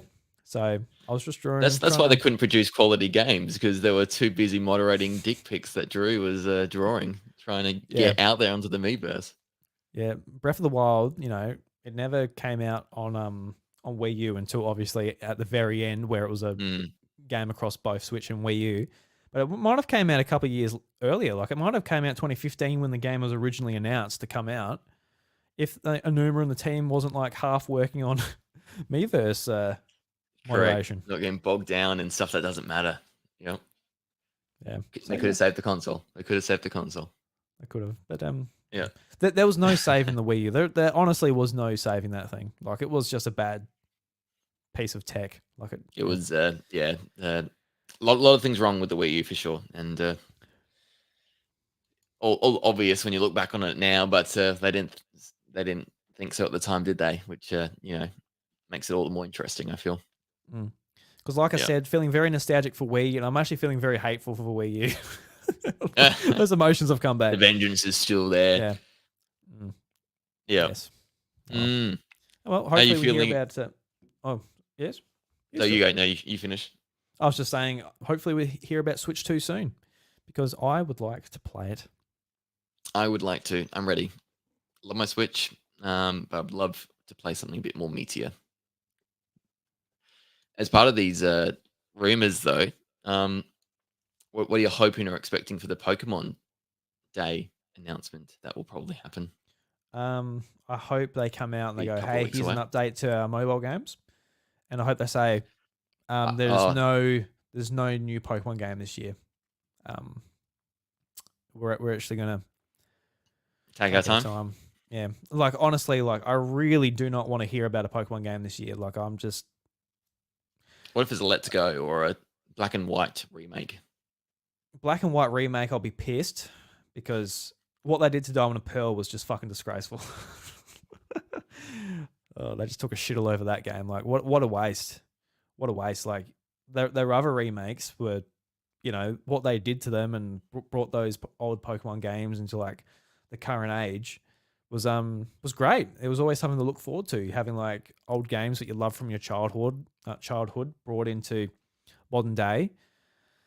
But Diamond and Pearl, they made it look worse, and um, that was kind of it. There was no It's not new what people Pokemon. wanted. There was no new Was it? Pokemon that weren't available in the original games, and like just the only quality of life thing, which was actually great, is like the I guess no use of HMs. Like you can just use the moves and not have to teach them to your Pokemon. Yeah. That was a massive thing in those games, because to go through Mount Coronet, you literally needed like, I think 6 HMs. So that's like one Pokemon dedicated to HMs plus You another pull half a Bidoof Pokemon. like a HM Yeah. slave, just all the carton surf and everything. Yeah. Yeah. So like with Black and White, they're some of the best games. Like they're super unique in the way they look and everything.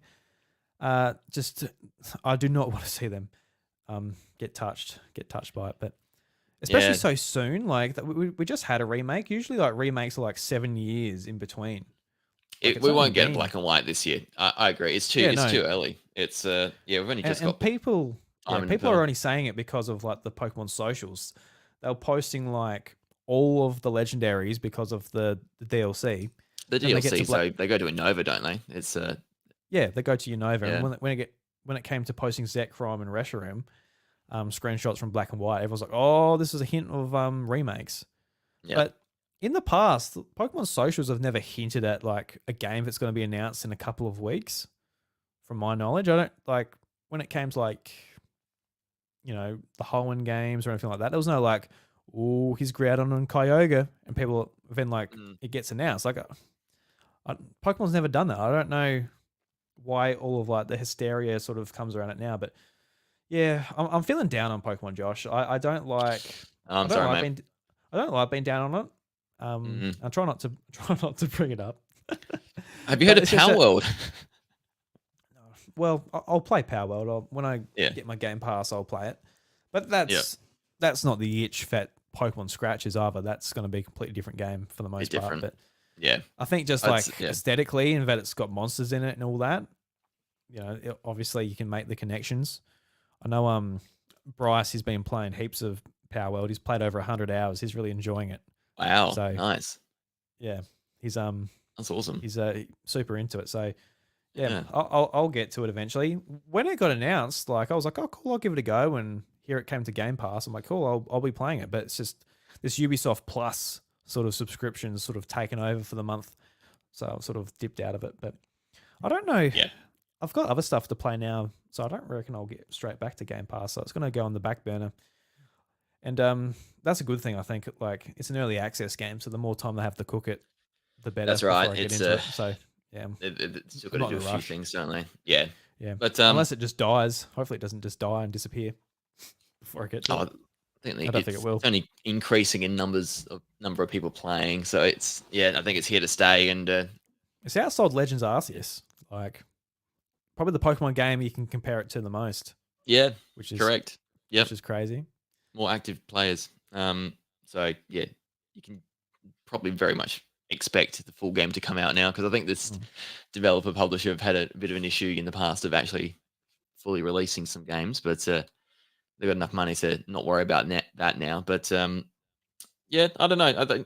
I think this year I've heard rumblings of another Let's Go, and it would make sense if it's a Let's Go Johto kind of deal or something, which would it's been a while between that, and it's a cool, like, I don't know. I feel like they've got obviously the main lines, the remakes, and then this Let's Go thing could be another series they could do to sort of in between stuff, because they want to do a game a year, and so we'll get an announcement for a game later this year that There will be a Pokemon be game. somewhat sizable. I know there will be, but man, Yeah.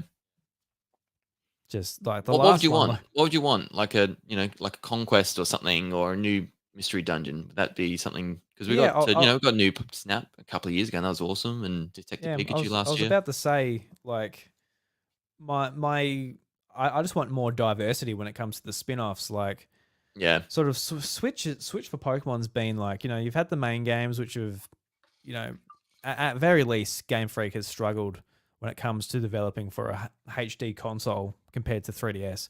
And on 3DS too, I would argue that they struggled quite a lot on 3DS. Like X and Y when it came out, it didn't have much content in it. And Mm. in some ways, you can sort of say give them slack because that's the timeline where they're like, all right, we're transitioning to 3D. The amount of assets and all that they would have had to make just for that game would have been a lot. So fair Yeah. enough. But sort of going on to the other games, I didn't really click with any of them necessarily. I even thought Alpha Sapphire and Omega Ruby were disappointing in their own ways. Because Okay. Emerald's one of my favorite games, if not my favorite Yeah. game. So I found them a little bit disappointing, but in some ways they were pretty cool too. Like they didn't have the battle Mm. frontier and a few features that were really great from Emerald, but they Yeah. also But they they had also some features of Emerald though, didn't they? Not all. yeah, but they introduced Yeah. like some features that we dreamed about when we were kids, like literally dreamed about, like the rumors, like if you go to like the space station, if you talk to him 100 days in a row, he'll take you in a rocket, you go to outer space and you'll fight Deoxys. And that obviously wasn't in the game, but in the remakes, that was post game. You Yeah. literally did that. You literally went to the space station, they took you out of space and you fought Deoxys with Mega Evolved Rayquaza, which was just like Yeah. holy shit, like that's awesome. Like that's like Cool literally moment. Yeah. the rumors. So it did a lot of cool things, but Yeah. I think with Switch, I just wish there was more diversity. Like when it came to the third party, or not the third party, but the spin-off games. Like I'd love to see like an Animal Crossing or a farming simulator Pokemon game. I'd love to see more Pokemon puzzle games. I'd love to see Pokemon pinball. Whether it like Oh yeah. Heck yeah. another mystery dungeon. We've already had heaps of them, but I'd like to see a unique one on Switch. And just like a Pokemon platform or a Pokemon racing game. Like I'd like just to see, there's a whole company dedicated to Pokemon, and they can find partners, whether it's at Bandai Namco for Pokemon Snap or was it Chunsoft for Mystery Dungeon. Like Mm. I just wish like there was a more dedicated team there to outsourcing Pokemon games, high quality Pokemon games, mind you, that aren't just like what Yeah. they seem to be really concentrating on, which is the mobile games, Pokemon Unite, Pokemon Go, obviously. I kept on forgetting I forgot the name of the other one, which Pokemon Masters, that's the one, XD. Yep. Just stuff like that. Like that stuff really doesn't. That seems predatory to me when it comes to like a kids franchise. I think Pokemon Go is pretty good, but yeah, Masters and that. I don't know. I'm just feeling a bit like they could do a lot more and a lot better where they are doing anything. I don't know. What would They you do a like to lot. see? What would you Yeah. like to see? I love the spin-offs as well. I would love to see a new pinball. I love puzzle and pinball games, and so that'd be a fun one too. Because we'll have eventually we'll get to Pokemon pinball on the GB and the Pokemon the Sapphire the GBA version as well come along. So that'd be fun. But a new one would be cool. Like a nice new spin-off. Like I haven't played a Conquest game before, so I'd love to play like a remake of that one or a new one altogether. You know, they're talking about this being like a Zelda, like one a year. So I want something new and different this year. So definitely don't want a black and white remake in the same style as Diamond and Pearl, because I think that was not what people wanted, because they wanted the game to look like the modern contemporary equivalent, which would have been, like the Sword and Shield and a bit more like that. And, content from Platinum installed in as well, which wouldn't have, which they didn't do, which I think was a bit of a miss. And they were doing day one patches. And so I feel like they were really rushing to get this ready and out the door, Well, and they didn't have the patched in time the to sort opening of, cutscene. yeah. So, Like, what the they were fuck? running short for time. Christ Almighty, So, they already had um, another game coming out in another 2 months. They could have yeah, just correct.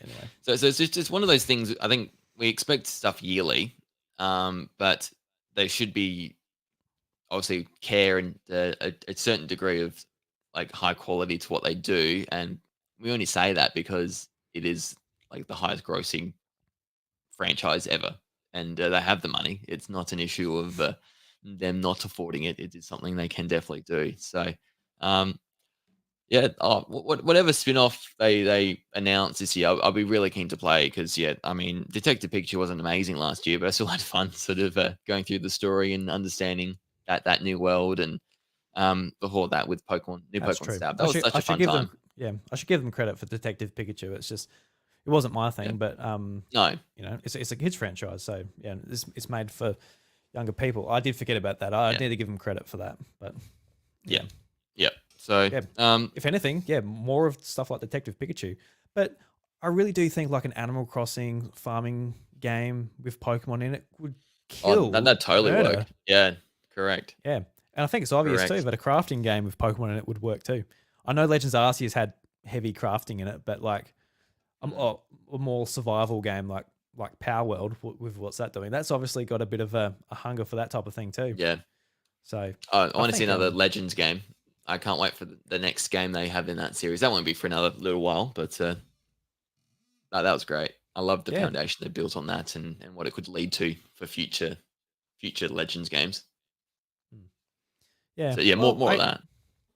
I guess just with the direction they're going in when it comes to the Pokemon Presents, I'll be intrigued. Like, all right, what do you have you been able to take on feedback from Scarlet and Violet this quickly?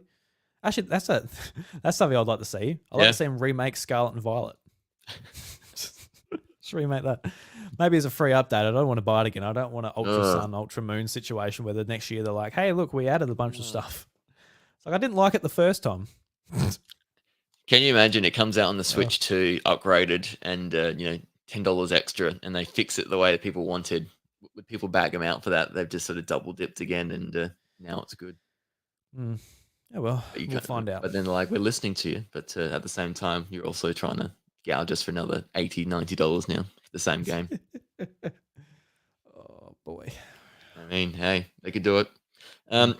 NSO, I think we need more Pokemon on that too. So there's a Oh lot yeah. of classic games. I know the mainline stuff will probably be a bit of a contentious thing because they'll be so popular on the NSO service. I think they probably want to be strategic in when they do that, if they do it at all. Is that something they save for the Switch too? Because I think that'd be a Just cool thing, an extra oh, thing to get people across the line. I don't I know. guess.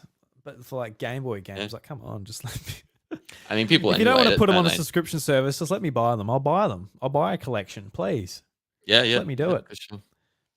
Because So yeah, so what they do with that, I think, is a very interesting idea concept because it could go in many different ways. yeah. Mm. No. I think a lot of people are feeling similar to me when it comes to Pokemon. Especially maybe if you're a bit older and you're a bit more of like a seasoned gamer or whatever. I think like Yeah, the main audience that they care about is just like the kids and the casuals and all that. They probably don't notice to some extent, and they'll yeah, the Pokemon series won't sell any worse. But yeah, still it is selling a well. frustrating thing. Yeah, Mm. especially in contrast to just how everything else is going. Like you compare it to Mario or Zelda or Pikmin or Smash Brothers or all the other big Nintendo franchises. It's night and day compared to the evolution Yeah, that we've seen those series go on with Switch and Nintendo with time and money and resources and an understanding of HD development. It's just Pokemon's in a you different can place, see I they've guess. actually gotten better, haven't they? Where these Yeah, games haven't. I Mm. think I guess my optimistic hope is just that like the Switch generation is what they needed to make a team and evolve around HD console development, and they've made an open world game and a semi open world game and a game like Let's Go and experimented with a external team Ilka doing the remake Diamond and Pearl. They've gotten that feedback from fans, which is kind of one very different sides of the coin where Mm. it's the best, fastest selling Nintendo game of all time, and it's also probably like the game people point to and go, just shake their head at and go, "What the hell is this?" So Yeah, I wouldn't know if I was a board member, I wouldn't know what to say. I'd be like, "Will we do this again if we do something like this, or is everybody just talking shit?" Because gamers they talk a big talk, but when it comes to actually putting your money where your mouth is. A lot of people don't. Like No, I guess right. the next If Pokemon game, yeah. will I buy it? I will because I've started. I've got a physical Switch collection of like Pokemon You games. do. And like, Yes. like, yeah, that's what I mean. Like, Yeah. So I can't. what's the point for them trying harder because they're just going to sell anyway, and there's no That's real assuming benefit. it's not like a complete mess. Like if they just show the same thing again, I probably actually wouldn't want that in the collection. Like, all right, maybe not. Maybe I don't want a Yeah. complete collection if they're going to do that. Mm. But yeah, I don't know. I had fun with Scarlet and Violet enough, but I played it for 45 hours and I just stopped. And then I looked at Sword and Shield. I played that for closer to 100 hours. And so, I don't know. I look back at it and like I haven't quite got my money out of it and haven't been motivated to get back into it. So I think that's a bit only sad. 45 hours, man. I know, Yeah. but like compared to a lot of the other previous entries, I'm playing like 100 hours or something, or close to, or higher. Yeah. Like my On- OG Diamond and Pearl saves were 150 hours, just playing Pokemon and catching things and doing everything up. So Yeah, on Sword, I yeah, did 200, like over 200 hours. A lot of it was yeah, just like brainless shiny hunting. yeah, that's right. But So, yeah, I had a competitive team and all that. I yep. loved the DLC for those games. Yeah, Mm, I got quite a good spot in my heart for Sword and Shield actually. yeah. Um, How's the actually, DLC really. for Scarlet Violet though? I've only Overall, done the first. I've only done the first one. I haven't played through the second yeah, part yet. But I it heard the was second one's good. better though. It was good. It had like a cute little story and what you expect from a Pokemon DLC, which is exactly Mm, what I kind of want, which is just like yeah.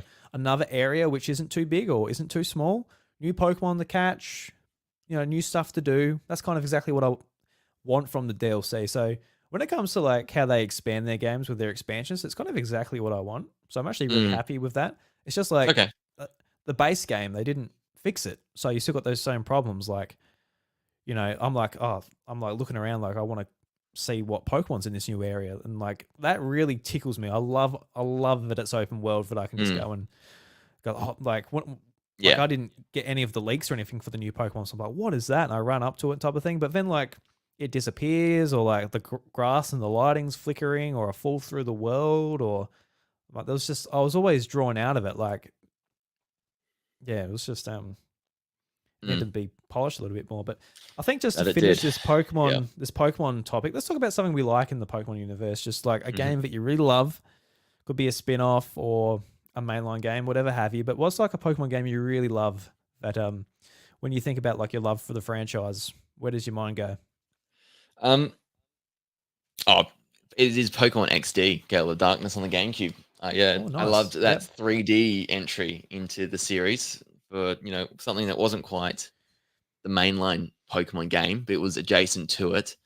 But had a nice, cool twist to it. I don't know. Just as a kid, it was like I love my Pokemon on my handheld, but imagine if it was on the actual main console, like the home console, and how cool it would look and play and feel. And this is the closest we ever got, I feel, before we got on the Switch now, this 3D, what we're in now. But uh, yeah, it holds up really well. It's a pretty polished looking game. Got the shadow Pokemon, so you're still catching them, but you don't catch any in the wild. But it's got a cool story. I think it's a cool gem, and people.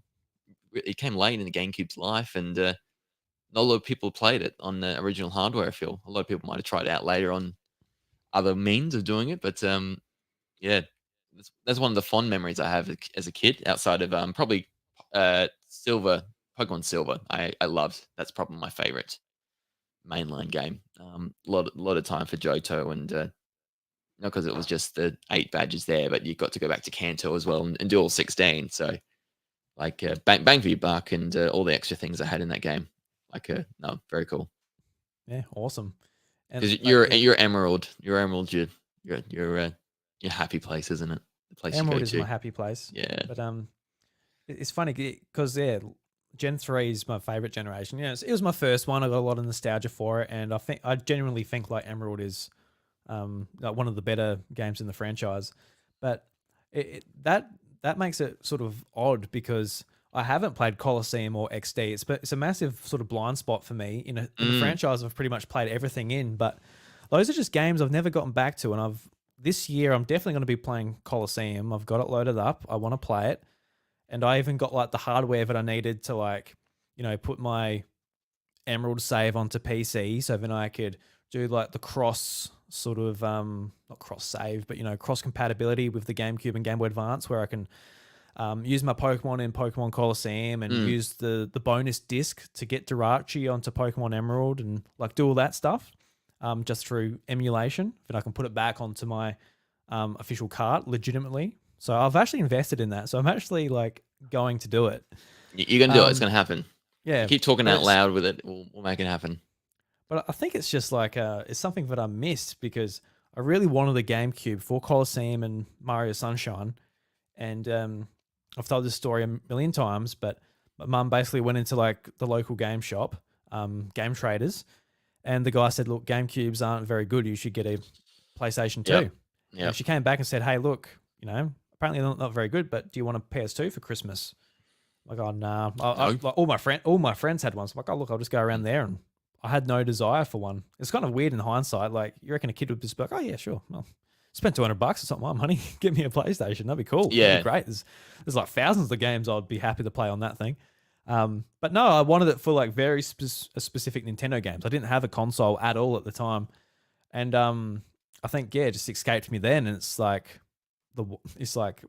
I guess the biggest backlog game I've got really, but it's just slipped and slipped and slipped, and I'm complaining about these Pokemon games that are coming out, but I'm not pleased with them. But I'm ignoring this like really strange one from my childhood, which I missed. Which is like, I always talk about people like who really love Mario Galaxy, and like, well, there's a sequel to it if you never played it. This guy. So go and play that, and your mind will be blown. You can go back to 2010 and just relive like a more polished, better version of Mario Galaxy. It's kind of surreal if you haven't played it. Such a good game. And it's the same with me with Pokemon. Yeah. So, yeah. You just watched it. They're going to announce a remastered version at the Pokemon Presents coming up. Can you imagine that? We'll see. Okay, that is something I'll be like, okay, good. Pretty good. But it won't happen. But that'd be great. Genesis, we're in a GameCube renaissance of remakes right now, and they're doing it all before NSO becomes a thing, and GameCube games are never really played by the majority of people. So, yeah, that's true. Could you imagine wouldn't surprise me. You get remade Pokemon, like Coliseum and XD. Then you get Paper Mario. You got the Pikmin games last year, like Metroid Prime, Pikmin. Yeah, of course, Metroid Prime. Yeah. Yep. What's left, like F-Zero and the Star Fox games? GX is rumored as well. Like it's we've had Sunshine with the 3D All Stars. Yeah. And GX is an amazing game. Like Sega hit it out of the park, and they made that game in such a short time as well. The cutscenes are so cool. The physics, all of it is amazing. I really just like. I would take a remastered version of that as the next step to keep F-Zero alive and well. Yeah, just touch up these GameCube games for us. Yeah. What else could they do? Yeah. I mean, they're the big ones for me. I mean, Wario World's always a weird one that I don't feel like a lot of people talk about. They're 3D There's no Wario way they can game. do a remaster of Wario World and market that and expect people to buy it.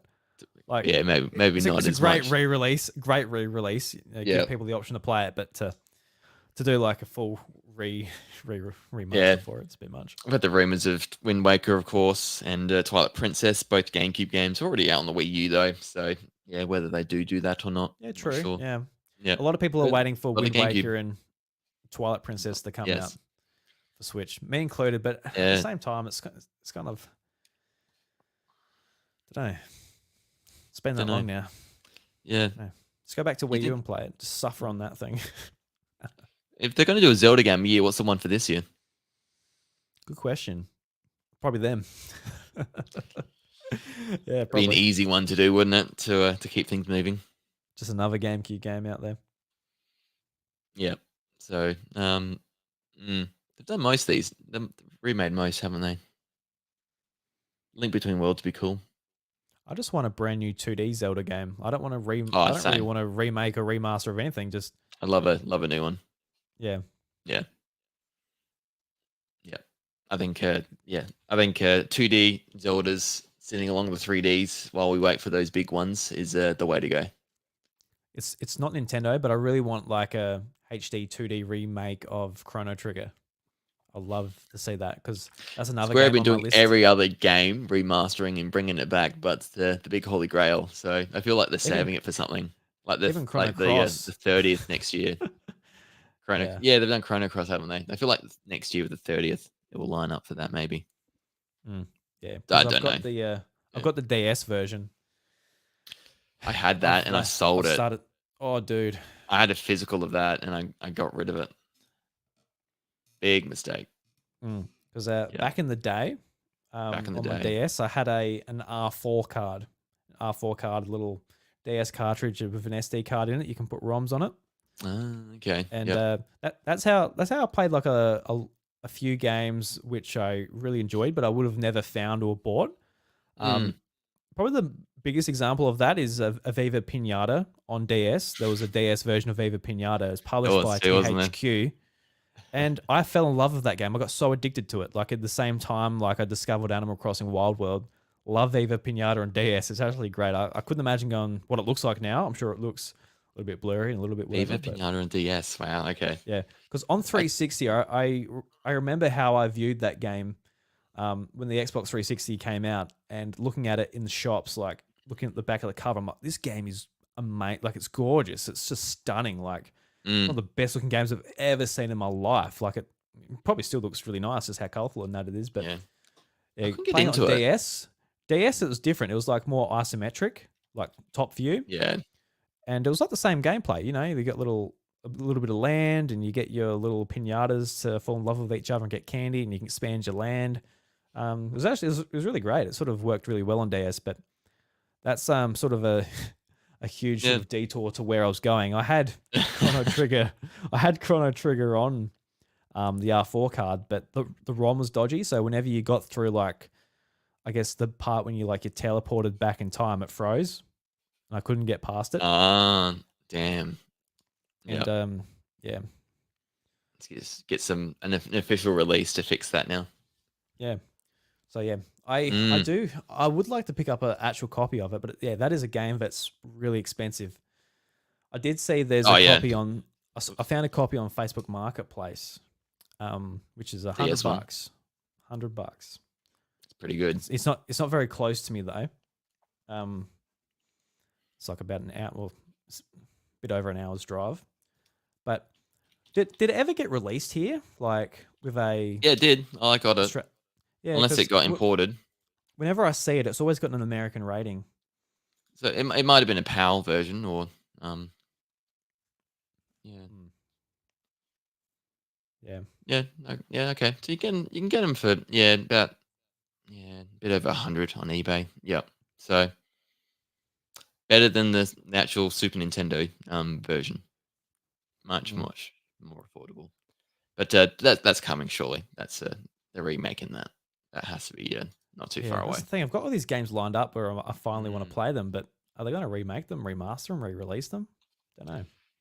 Yes, it can hold you back a bit, can't it? Knowing that just Yeah, wait for the yeah yeah that's holding yeah. me back from properly doing Wind Waker now Mm. and giving that a go because Just like it'll come out on Switch too. It'll be nice and better. Why would I play it on the old stuff on the because old I still hardware? want to play the Pikmin games 1 and 2. Where should I play them? Mm. Should I play them in my Wii Renaissance sort of mood and play them on Wii with the Wiimote and all that, or should I play them on Switch? They are great on the Wii with the Wii motion Oh, I was thinking controls. that. That The sounds like fun. pointer Yeah. they are it works really well. Like they've done a really good job on the Switch to sort of adapt it and not need that motion controls, but it is the best way to play it on the Wii. So I would definitely recommend if you got it on the Wii or however you can homebrew it to make it work, and do that because it's yeah. And the first game's really quick, so you'll go through it and you'll get the vibe of whether you actually liking this or not, and Yeah. I have they'll played help you probably an play hour too. of the first one. Yeah, But yeah. Yeah, I think I mm, will play it on Wii. That sounds like fun. yeah, Wii's way to do it. So yeah, they were great with the new control plus new play control. Sorry, on back in the day, bringing those GameCube titles to the Wii.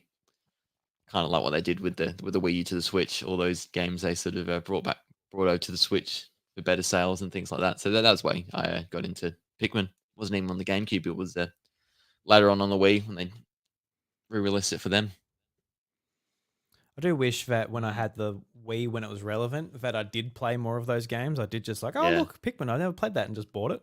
But that's the downside of just Nintendo games never going down in price because Oh yeah, like you can't for sure. like you've got to pick your games because they're probably Especially most back then as a pocket money. kid, it was you're only going to get a couple a year or something. Because I remember when Not I like got us my now with adult money. oh, we got so much money now. We're adults. All the We're adult just swinging it. money. Mm. Just don't spend it on blow and spend it on games. Do what you want. Do what It's you your own want. money. Yeah, that's right. When I got my 360, that was my first non-Nintendo console, and I was just like, go and pick up BioShock for $15, Red Dead Redemption for So 30. good. I was like, holy Yeah, crap! Like, cheap as. you just load up for the price Yep. of like, just I don't know, new Super Mm. Mario Brothers Wii. Oh, it's pretty crazy. If you wait a few years, it's pretty good being on a modern system, isn't it? Just buy the games a few years after and you cheering. Yeah. Yeah. Catch up now. All right. Well, we better finish the episode there, Josh. It's 2 hours into the show, so Oh, there you go. Look at that. yeah. Thank you very much for joining me, Josh. It's been a lot of fun, and hopefully we'll have much more fun as the years and let's not say years yet. Won't give you that dedication yet. As the weeks go on, eh? Yeah. See if you last a month, eh? Yeah, but no, Drew, thank you. I'm incredibly humbled you've actually extended the invitation, the olive branch, to have me on. I've been a big fan of the show for a little while beforehand, so for a while actually. So I really enjoy it. Love talking to you, mate. So this will be really looking forward to doing this every Monday night and tuning in. So it'd be great. Yeah, absolutely. And like this episode was a bit more just all over the place. Going forward, we'll try and structure it a little bit more, have segments. We want to sort of really talk about like the games we're playing and like talk about the actual games themselves. We don't want to be bogged down with too much like rumors and speculation when it comes to like Switch 2 and stuff. But I felt today would just be like a good time to get that out of our system a little bit. Unless like something major comes out where there's like literally like photo evidence and all that type of thing. Yeah. Really want to focus change. on the games themselves, like do book clubs and talk about games that we're playing from our backlog. I'm going to be playing like a lot of stuff from Wii, DS. Like I said, I want to do Chrono Trigger, stuff on GameCube. I got like a bunch of stuff I'm really excited to play, and Switch isn't slowing down anytime soon either. Like another Code I want to say collection, but Recollection. Yes. And Mario vs. Donkey Kong this week, which I'm really excited for as well. I'm a big fan of that series. Heck yeah. And the Donkey Kong's actually the series I've been playing most this year. Like I played 5 of those games.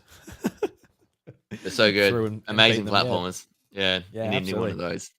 DK King of Swing, though, that can go and die in a hole. I've always seen it, never thought to play it. It's always been one of those ones I thought, no, that doesn't look great. I'll leave it. Yeah, For DS or GBA? Both. There was a Game Boy Advance game, then it got a sequel on DS. Okay, And cool. I think We I'll might get an tackle NSO soon. We might. Just before we go, I just want to say, like, I looked up a let's play of the game. Like, oh look, it took this guy like an hour to play the game, like beat the game. Cool. It will probably he didn't die, he didn't get one hit, so he's very good at the game. So I'm like, oh look, it'll take me 4 hours. I'll die a bit. I'll do this. I checked my 3DS clock. Took me like probably 9.5 hours. Like every level was just a struggle. Yeah. Oh man, because like the game using like the bumper buttons to use as Donkey Kong's hands as he like climbs and swings, and as you're going on throughout the game, like you got to be very precise when like you press the button to grab and get your momentum up while you're swinging and obstacles. Because I got through the game like quickly as far as like days go. It only took. I started like lunchtime because I've got the time off, and I played it through like lunchtime through like 2 o'clock in the morning. Like in bits and bursts. In between stuff. Yeah, and like I wanted to finish it because I really did think it was going to be like a game where I just sit down and beat it, but I'm like, I got to like the end boss or the end level. I'm like, I got to go to bed. I can't do it. Yeah, good I stuff. picked it up. Yeah. I picked it up the morning afterwards, and I grinded my teeth into it a bit more, and I got through it. But yeah, I hated it. I love the other Donkey Kong games though. The country games, I can't wait to play it now. Yeah, man. No, but Get on it. you're watching the speed run. He's probably done it like hundreds of times. Yeah. And you're comparing yourself to him. Yeah, people in the comments were Yeah. like kind of flabbergasted, I think, about Yeah. the skill of how this good they were. person playing the game. Yeah. Yeah. But yeah, it set me up for disappointment, that's for sure. Yeah. Yeah. So yeah, keen to talk about a bunch of different games. Mm. Gonna be keeping up with all the new stuff coming out, as well as just a bunch of old stuff that we missed or we just love. It's gonna be a lot of fun. I can't wait to do it with you, Josh. good. It's gonna be a great time. It will be. I'm looking forward to it too, mate. Be really good. Yeah. Bloody oath. All right, guys. Bloody Thank you very beautiful. much for listening to the show. And we'll catch you next week for another episode of The House Mario. Catch you later. Bye, everyone. Then we beatbox out. Boom, baka, baka, boom. Whoa.